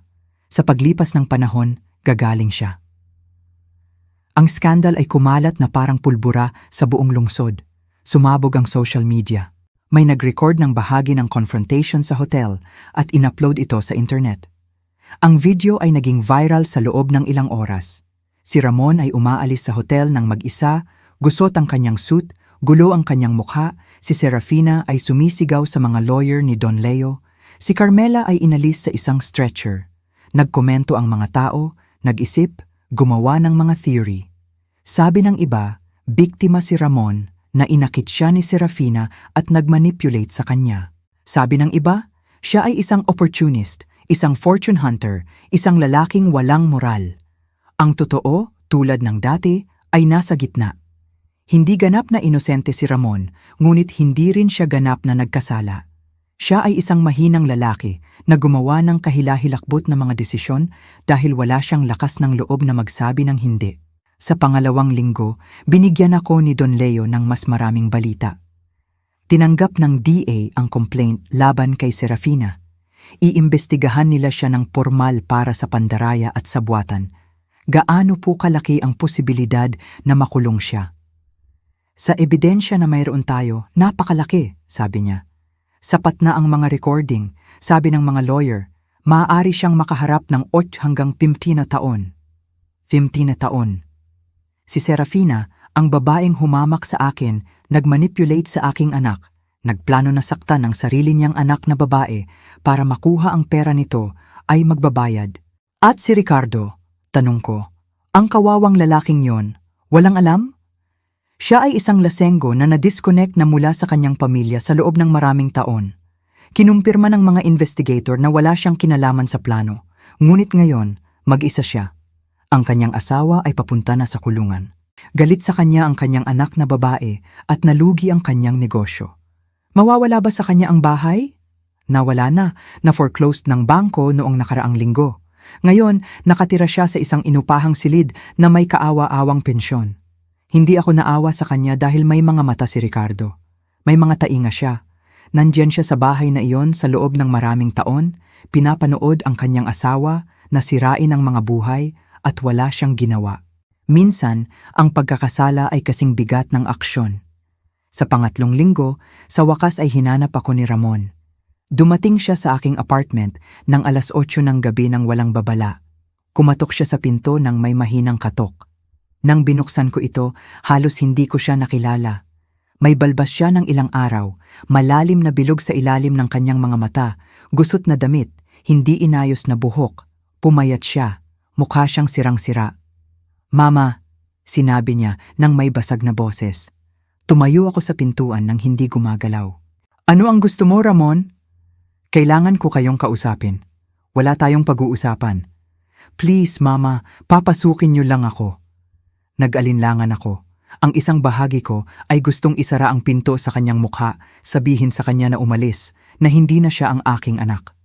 Ngunit ang isa pang bahagi, ang bahaging iyon na nagdala sa batang iyon sa aking mga braso, na kumanta sa kanya ng mga lullaby, na naglinis ng kanyang gasgas na mga tuhod. Ang bahaging iyon ay hindi kayang magsabi ng hindi. Pinapasok ko siya. Umupo siya sa upuan sa tindahan, ang parehong upuan kung saan ko natanggap ang mga unang litrato, kung saan nagsimulang masira ang lahat. Gusto mo ba ng kape? Tanong ko dahil sa ugali. Salamat, hindi. Umupo ako sa tapat niya. Naghintay. Tumagal ng matagal si Ramon bago nagsalita. Nang sa wakas ay nagsalita siya, ang kanyang boses ay halos isang bulong. Pasensya na, Mama. Ano ang pinagsisisihan mo? Lahat. Lahat ng ginawa ko. Lahat ng ginawa ko sa'yo. At si Carmela? Nagpapasensya ka ba rin para sa kanya? Tumango siya. Tumutulo ang luha sa kanyang mga pisngi. Oo, lalo na para sa kanya. Hindi ko gustong saktan siya. Hindi ko ginusto, pero ginawa mo. Pinutol ko siya ng may malamig na boses. Nagplano kang ikasal siya para nakawin ang mana niya. Narinig ko ang recording, Ramon. Alam ko ang sinabi mo. Hindi Hindi ako yon ang nagsasalita. Si Serafina iyon. Sisisihin mo ba si Serafina para sa iyong mga desisyon? Nagmanipulate siya sa akin, Mama. Pinaniwala niya ako na wala akong halaga nang wala siya. Na pinalaki mo akong maging mediocre, na nararapat ako ng mas marami. Ang bawat salita ay parang isang patalim. At naniwala ka sa kanya? Oo, bulong niya. Naniwala ako sa kanya. Bakit, Ramon? Bakit naniwala ka sa kanya at hindi sa akin? Dahil ibinigay niya sa akin ang hindi mo kailanman na ibigay. Pera, hindi ba? Ay, oo, pero hindi lang iyon. Ibinigay niya sa akin ang atensyon. Pinaramdam niya sa akin na mahalaga ako. Pinaramdam niya sa akin na special ako. Pinaramdam ko rin sa iyo na special ka. Hindi, Mama. Pinaramdam mo sa akin na nagkasala ako. Tinitigan ko siya. Tuwing dumarating ako para bisitahin ka, nakikita ko ang iyong maliit na apartment, ang iyong lumang damit, ang iyong pagod na mga kamay, at naramdaman ko na nagkasala ako dahil mayroon akong mas marami kaysa sa iyo. Hinding-hindi ako pinaramdam ni Serafina na nagkasala. Sinabi sa akin ni Serafina na nararapat ko ang lahat ng mayroon ako. Nanatili akong tahimik, pinoproseso ang kanyang mga salita, at naunawaan ko ang isang bagay na kahilahilakbot. Hindi ako iniwan ng aking anak dahil sa kasamaan. Iniwan niya ako dahil hindi niya kayang tiisin na maalala kung saan siya nagmula. Dahil ako ang salamin ng kanyang kahirapan, ng kanyang mapagpakumbabang pinagmulan, ng lahat ng gusto niyang kalimutan. At inalok siya ni Serafina ng isang exit, isang paraan para maging bagong tao, isang taong mahalaga, isang taong walang inang mananahi na nagpapaalala sa kanya ng kanyang mga ugat. Alam mo ba kung ano ang pinakamalungkot sa lahat ng ito, Ramon? Sinabi ko sa wakas. Hindi kita kailanman pinaramdam na nagkasala. Ikaw lang ang naramdaman na nagkasala dahil alam mo sa kaloob-looban mo na iniwan mo ako. Alam ko, Mama, at sobrang pasensya na ako. Saan ka ba nagpunta nitong mga linggo? Sa murang mga hotel, ginugol ang kaunting natitira sa akin. Nawala ko ang trabaho ko. Walang gustong kumuha sa akin. Ang pangalan ko ay nasa lahat ng social media. Kahiya-hiya ako. At ang bahay na ibibigay sana sa iyo ni Ricardo, hindi kailanman nag-exist. Lahat ay kasinungalingan. Ang mga tindahan ng hardware ay nalulugi. Ang bahay sa exclusive village ay foreclosed. Walang pera, utang lang. At si Serafina ay nasa kulungan naghihintay ng trial. Sabi ng mga lawyer niya, masentensyahan siya ng 10 hanggang 15 taon. Mabuti, sinabi ko ng walang pagsisisi. Tiningnan ako ni Ramon ng may pulang mga mata. Wala ka bang nararamdaman para sa kanya? Dapat ba? Winasak ng babaeng iyon ang sarili niyang anak na babae. Kinurap ka niya. Hinamak niya ako. Nagplano siya ng pagpatay. Bakit ako magkakaroon ng anumang nararamdaman para sa kanya? Dahil minahal ko siya. Ang mga salitang iyon ay tumagos sa akin. Hindi, Ramon. Hindi mo minahal si Serafina na humaling ka sa kung ano ang kinakatawan niya, kapangyarihan, pera, status, ngunit hindi iyon pag-ibig. Siguro tama ka. Umupo kami ng tahimik ng matagal. Sa wakas, tinanong ni Ramon ang dumating siya para tanungin. Pwede ba akong manatili rito, Mama, sa loob lang ng ilang araw, hanggang sa makahanap ako ng trabaho, hanggang sa kaya ko na? Hindi, sinabi ko ng matatag. Mama, please, wala akong mapupuntahan. Wala akong pera. Wala akong... Dapat inisip mo iyan nun pa. Mama, ako ang anak mo. Oo, pinutol ko. Ikaw ang anak ko at iyan ang dahilan kung bakit sinasabi ko sa iyo ang hindi. Dahil kung papayagan kitang manatili rito, kung ililigtas kita ngayon, hinding-hindi ka matututo. Hinding-hindi mo maiintindihan ang bigat ng iyong mga desisyon. Kung gayon, ano ang gusto mong gawin ko? Matulog sa kalye? Gusto kong gawin mo ang ginawa ko nang iwanan tayo ng iyong ama. Gusto kong bumangon ka, magtrabaho, itayong muli ang iyong buhay gamit ang sarili mong mga kamay. Walang shortcut, walang manipulation, nang hindi umaasa sa sinuman kundi sa sarili mo. Hindi ko kaya, Mama. Hindi ako kasing lakas mo. Kung gayon, matuto kang maging. Tumayo si Ramon mula sa upuan. Tiningnan niya ako ng may halo ng sakit, galit, at desperasyon. Balang araw, patatawarin mo ako, Mama. Balang araw, siguro, putol ko. Ngunit hindi ngayon ang araw na iyon, ni bukas, ni sa susunod na buwan, siguro sa loob ng ilang taon, o baka hindi kailanman. Nasa iyo iyan, kung sino ang pipiliin mong maging simula ngayon. At kung magbabago ka at kung magiging mas mabuting tao ka. Kung gayon, siguro, baka, makakapag-usap tayo muli. Ngunit hindi bilang ina at anak, kundi bilang dalawang tao na nagkakilala at kailangang matutong magkakilala muli. Tumango si Ramon, umiiyak. Naglakad siya patungo sa pinto, binuksan ito, at bago umalis, lumingon siya sa huling pagkakataon. Mahal kita, Mama. Alam ko, sagot ko. Ngunit ang pag-ibig na walang respeto ay walang kahulugan. Umalis siya. Isinara ko ang pinto at tumayo roon, nakikinig sa kanyang mga yapak na naglaho sa pasilyo. Hindi ako umiyak dahil walang dapat iyakan. Ginawa ko ang tamang bagay, ang pinakamahirap na bagay, ang pinakamasakit na bagay, ngunit ang tamang bagay. Nang gabing iyon, habang umiinom ako ng kape sa aking stoneware mug at nakatingin sa labas ng bintana, naisip ko ang lahat ng nangyari. Tungkol sa kung paano si Serafina, ang babaeng iyon na naniniwala sa sarili niya na napakalakas, napakatalino, napakataas, ay napunta sa mag-isa sa isang sel. Tungkol sa kung paano si Ricardo, na nagtago sa likod ng alak sa loob ng maraming taon, ay nawala ang lahat ng dating mayroon siya. Tungkol sa kung paano si Ramon, na naghanap ng yaman at status sa anumang halaga, ay napunta sa walang anuman. Walang pera, walang pamilya, walang dignidad. At tungkol sa kung paano ako, ang mapagpakumbabang babae, ang mananahi, ang inang walang nagrespeto, ay narito pa rin ng may maliit kong apartment, nang may tindahan ko, nang may pagod kong mga kamay, nang may stoneware mug ko, ngunit may isang bagay na hindi nila kailanman nagkaroon. Kapayapaan. Dahil palaging kinokolekta ng buhay ang mga utang nito. Hindi nang may karahasan, hindi nang may paghihiganti, kundi nang may oras, nang may pasensya, nang may tahimik na hustisya na dumarating kapag hindi mo inaasahan. Tinawag akong baliw ni Serafina noon, ilang taon na ang nakalipas.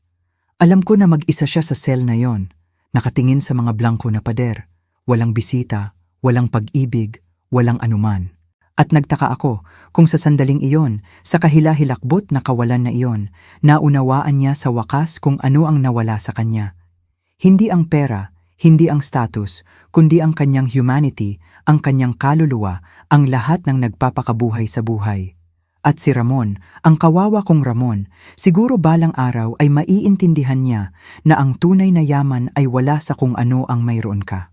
Ito ay nasa kung sino ka, sa kung paano mo ginagamot ang mga tao, sa dignidad na kung saan mo hinaharap ang iyong mga pagkakamali. Ngunit hindi pa dumating ang araw na iyon.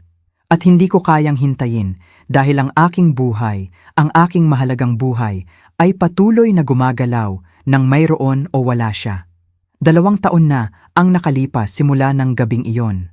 2 taon simula nang makita ko ang aking anak na umalis sa aking apartment nang walang ni isang kusing sa kanyang bulsa at walang mapupuntahan. 2 taon simula nang nagpasya ako na ang pinakadakilang pag-ibig na maaari kong ibigay sa kanya ay ang hayaan siyang harapin ang mga kahihinatnan ng sarili niyang mga desisyon. At sa 2 taon na ito, may natutunan ako na hindi ko inakala na kailangan kong matutunan. Natutunan ko na ang katahimikan ay maaaring maging mas makapangyarihan kaysa sa 1,000 salita. Na ang dignidad ay hindi negotiable, na ang pagpapatawad ay hindi nangangahulugan ng paglimot, at na minsan ang pagbitaw sa isang taong mahal mo ay ang pinakamatapang na aksyon na maaari mong gawin. Ang aking buhay ay nagbago, hindi sa mga kamangha-manghang paraan. Hindi ako naging mayaman. Hindi ako lumipat sa isang malaking bahay. Hindi ako huminto sa pananahi. Ngunit nagbago ito kung saan ito mahalaga. Sa malalim, sa kaluluwa. Nakatira pa rin ako sa aking apartment. Nagtatrabaho pa rin ako sa aking tindahan. Nagtitipla pa rin ako ng kape tuwing umaga sa parehong stoneware mug na ginamit ko sa loob ng maraming taon. Ngunit Hindi na ako naramdaman na hindi nakikita. Hindi na ako naramdaman na maliit. Hindi ko na pinapayagan ang sino man na iparamdam sa akin na mas mababa ako kaysa sa kung ano ako dahil naunawaan ko ang isang bagay na fundamental. Ang halaga ng isang tao ay wala sa kung gaano karaming pera ang mayroon sila o sa anong barangay sila nakatira o kung sino ang kasama nila.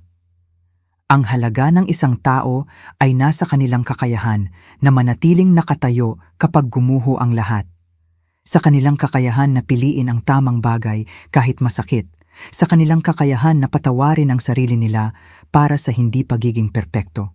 Si Don Leo ay naging isang napakamamahal na kaibigan. Bumisita siya sa akin tuwing Linggo. Palagi siyang nagdadala ng kakanin mula sa paborito niyang panaderya at kape. Inihahanda niya ang sarili niya sa kanyang lumang bahay. Umupo kami sa tindahan sa gitna ng mga scraps ng tela at spools ng sinulid at nag-uusap tungkol sa buhay.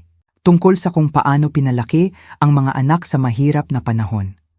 Tungkol sa kung paano masakit makita ang mga taong mahal natin na kumukuha ng maling landas. Tungkol sa kung paano itinuturo sa iyo ng katandaan na sa huli, ang tanging mahalaga ay ang makatingin ka sa salamin at makilala mo ang taong nakikita mo. Nagtatanong si Carmela tungkol sa iyo noong nakaraang linggo. Sinabi niya sa akin sa kanyang huling pagbisita. Oo, tanong ko nang nagulat. Kumusta na siya? Mas mabuti na. Tinapos niya ang therapy noong nakaraang buwan, nagsimula siyang mag-aral ng psychology. Sabi niya, gusto niyang tulungan ang ibang kababaihan na dumaan sa pinagdaanan niya.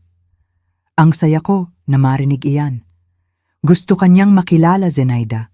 Sabi niya, gusto kanyang pasalamatan sa pagliligtas sa kanya. Naramdaman ko ang buhol sa aking lalamunan. Hindi ko siya iniligtas. Ginawa ko lang ang dapat kong gawin. Iyan ang eksaktong ibig sabihin ng pagliligtas sa isang tao, sagot ni Don Leo nang may malungkot na ngiti.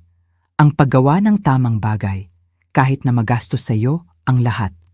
Bumisita sa akin si Carmela isang hapon ng Oktubre. Dumating siya ng mag-isa, walang babala, kumatok ng mahina sa pinto ng tindahan. Nang binuksan ko ito, halos hindi ko siya nakilala. Hindi na siya ang marupok, takot na batang nakita ko sa kasal. Ngayon, may kakaiba sa kanya, isang bagay na mas malakas, mas mature. Aling Zenaida, sinabi niya ng mahina, pwede po ba akong pumasok? Aba, syempre anak, tuloy ka. Umupo siya sa upuan ng tindahan, ang parehong upuan kung saan umupo si Ramon 2 taon na ang nakalipas. Gumawa ako sa kanya ng kape. Nag-usap kami tungkol sa mga bagay na walang kabuluhan sa loob ng ilang minuto. Ang panahon, ang kanyang pag-aaral, kung paano niya nagustuhan ang nakatira sa kanyang lolo, hanggang sa wakas ay nagkaroon siya ng lakas ng loob na sabihin ang pinuntahan niya para sabihin. Gusto ko po kayong pasalamatan sa lahat ng ginawa ninyo. Hindi mo kailangang pasalamatan ako sa anumang bagay, Carmela. Opo, kailangan. Nagpumilit siya nang may luha sa kanyang mga mata.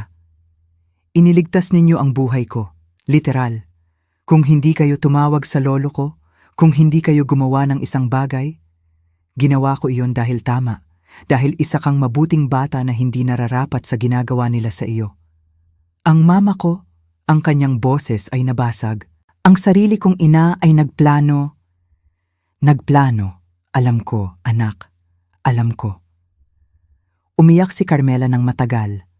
Umupo ako sa tabi niya at hinaplos ang kanyang buhok tulad ng gagawin ko sa isang anak na babae.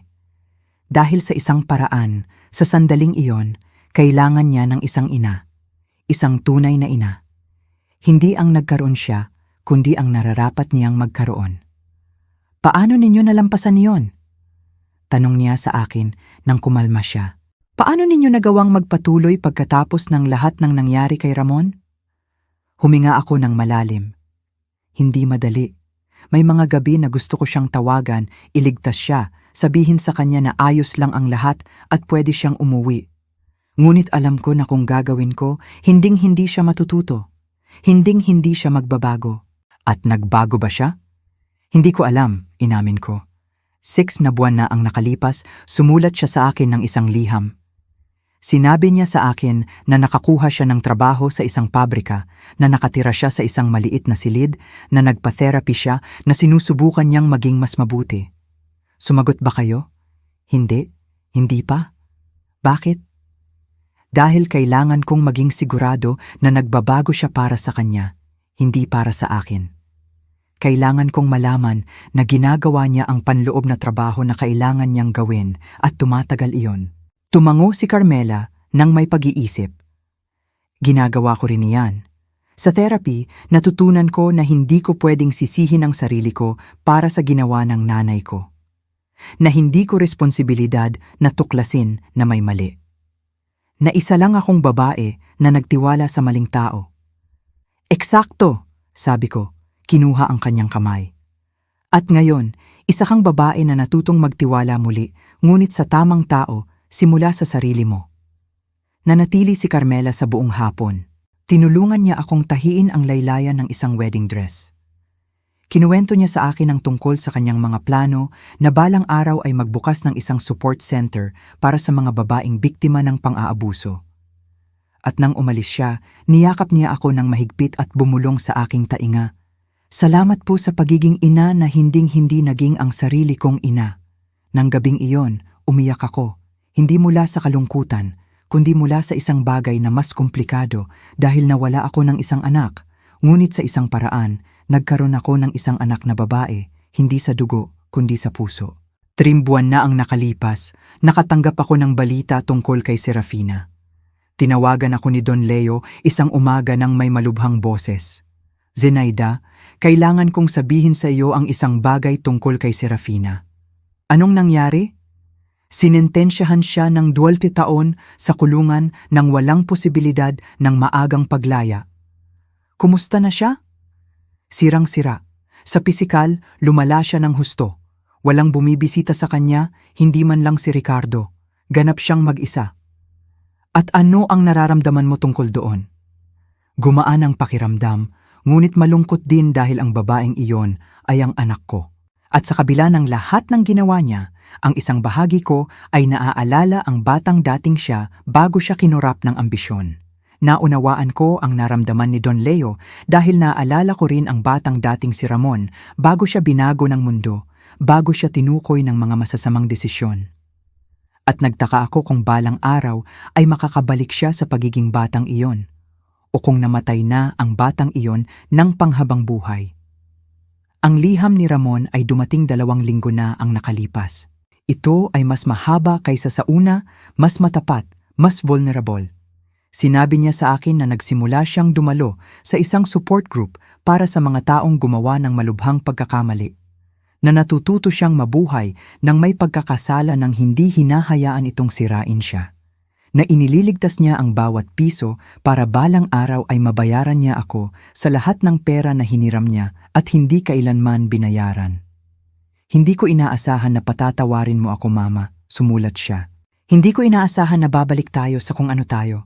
Umaasa lang ako na balang araw, kapag nakita mo ako sa kalye, hindi ka tumawid sa kabilang panig para iwasan ako.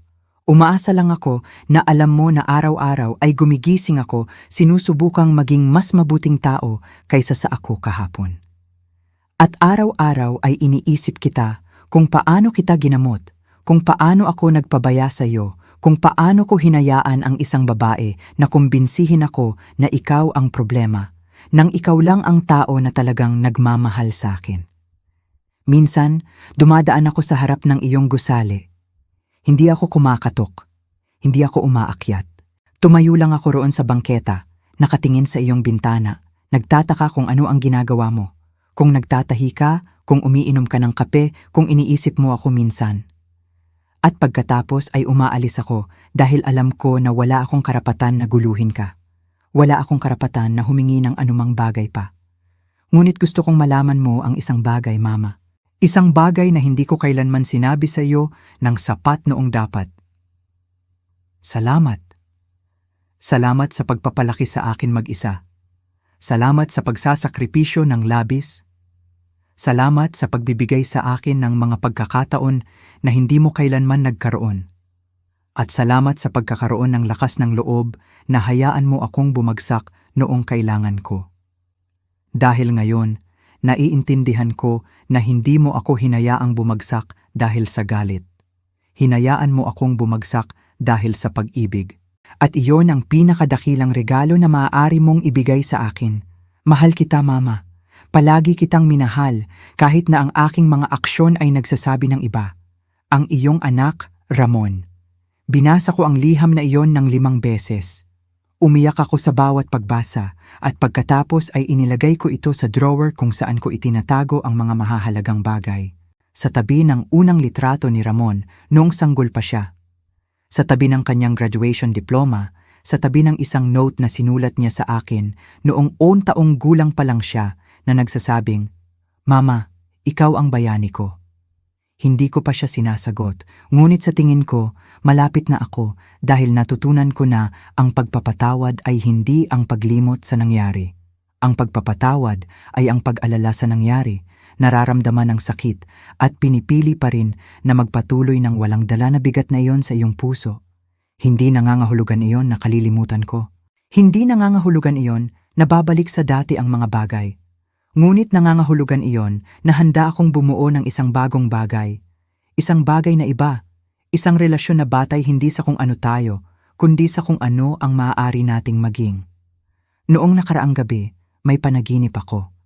Napanaginipan ko na nakaupo ako sa aking tindahan, nagtatahi ng may kumatok sa pinto. Binuksan ko ito at si Ramon iyon. Ngunit hindi ang Ramon ng ngayon, ni ang Ramon na nagtaksil sa akin. Ang bata iyon.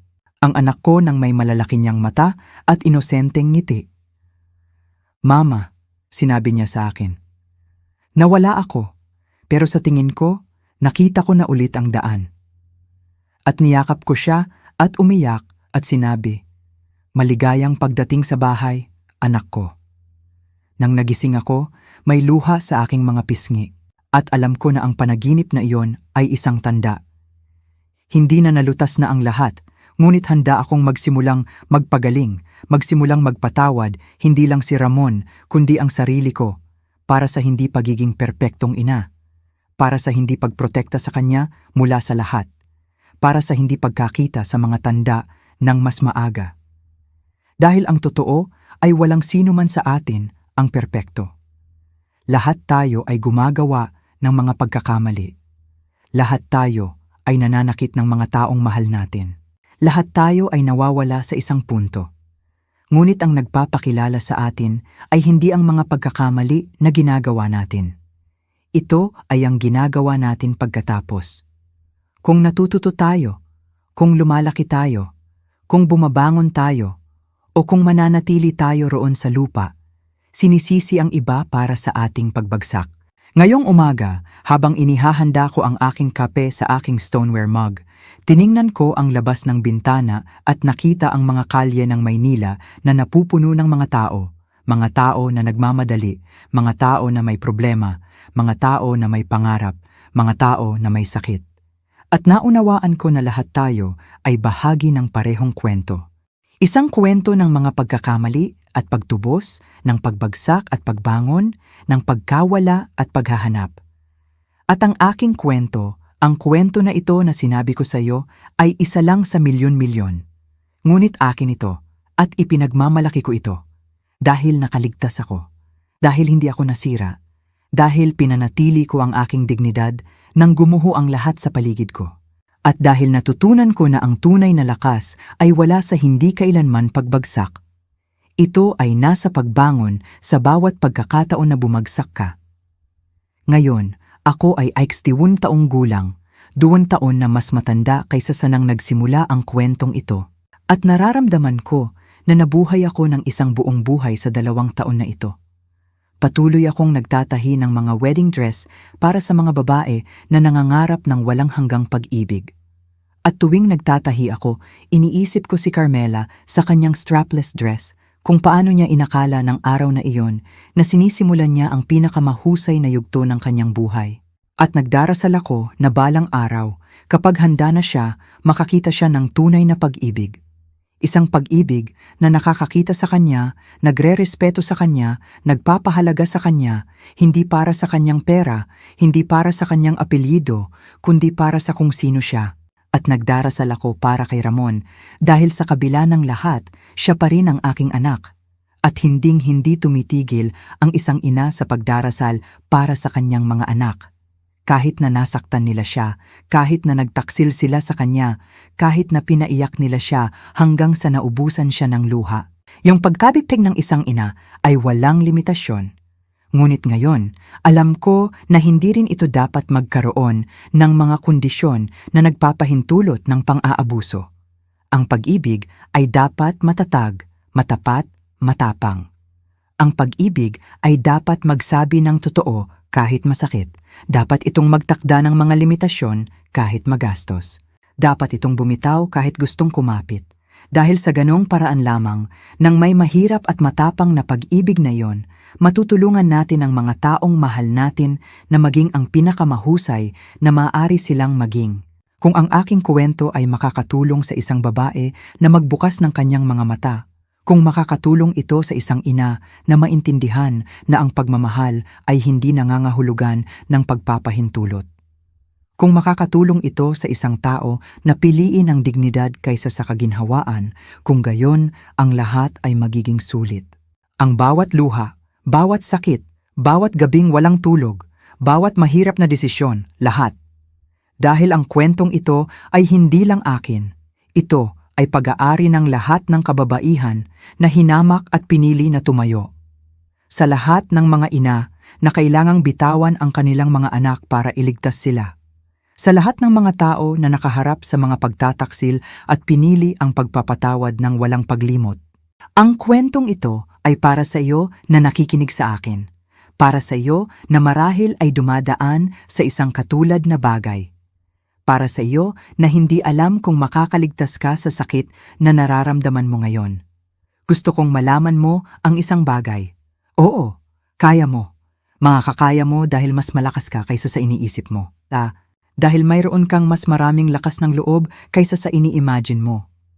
At dahil ang sakit, gaano man ito kahilahilakbot, ay hindi tumatagal ng panghabang buhay. Ginagamot ng oras ang lahat. Hindi nito binubura, ngunit ginagamot nito. At isang araw, siguro ilang buwan o taon na ang nakalipas, magigising ka at mapagtanto mo na ang paghinga ay hindi na masakit ng labis. Na ang pag-iisip tungkol sa nangyari ay hindi ka na sinisira. Na maaari mong maalala ng walang pagdurugo. At ng araw na iyon, maiintindihan mo na nakaligtas ka, na nanalo ka, hindi dahil sinira mo ang nanakit sa iyo, kundi dahil hindi mo hinayaan na sirain kanila. Sinasara ko ang kwentong ito nang may parehong stoneware mug sa aking mga kamay, ang sumama sa akin sa loob ng maraming taon, ang nakakaalam sa lasa ng aking kape sa mahirap na mga umaga, ang naghawak ng luha at pag-asa, ang hindi kailanman nagpabaya sa akin. Dahil sa huli, ang pinakasimpleng bagay ang nananatili. Ang pinakamapapakumbaba ang pinakamalakas, at ang pinaka-hindi pinansin ang pinakamahalaga. Tulad ko, tulad mo. Tulad ng lahat ng kababaihan na minamaliit at nagpatunay na gawa sila sa bakal. Salamat sa pakikinig hanggang sa dulo. Salamat sa pagpapahintulot sa akin na ibahagi ang aking kwento sa iyo. At tandaan, palaging kinokolekta ng buhay ang mga utang nito, hindi nang may paghihiganti, kundi nang may katotohanan, nang may oras, nang may tahimik na hustisya. At sa huli, palaging nagtatagumpay ang kabutihan. Siguro hindi sa paraan na inaasahan natin, siguro hindi kapag inaasahan natin, ngunit nagtatagumpay ito dahil ang universo ay may memorya at walang sinuman ang nakakatakas sa mga kahihinatnan ng sarili nilang mga aksyon. Nagustuhan mo ba ang kwento? At anong lungsod ka nakikinig? Magkita tayo sa mga komento. Kung nagustuhan mo ang kwento, maaari mo akong suportahan sa pamamagitan ng pagpapadala ng isang super thanks para patuloy akong makapagdala ng mas maraming kwento na tulad nito. Maraming salamat sa inyong matamis na suporta. Inaasahan ko ang inyong mga komento tungkol sa kwento. Sa screen, makikita mo ang 2 bagong kwento ng buhay na highly recommended ko. Marami pa sa aking channel. Huwag kalimutang mag-subscribe. Magkita tayo sa susunod na kwento ng buhay. Nang may pag-ibig at respeto.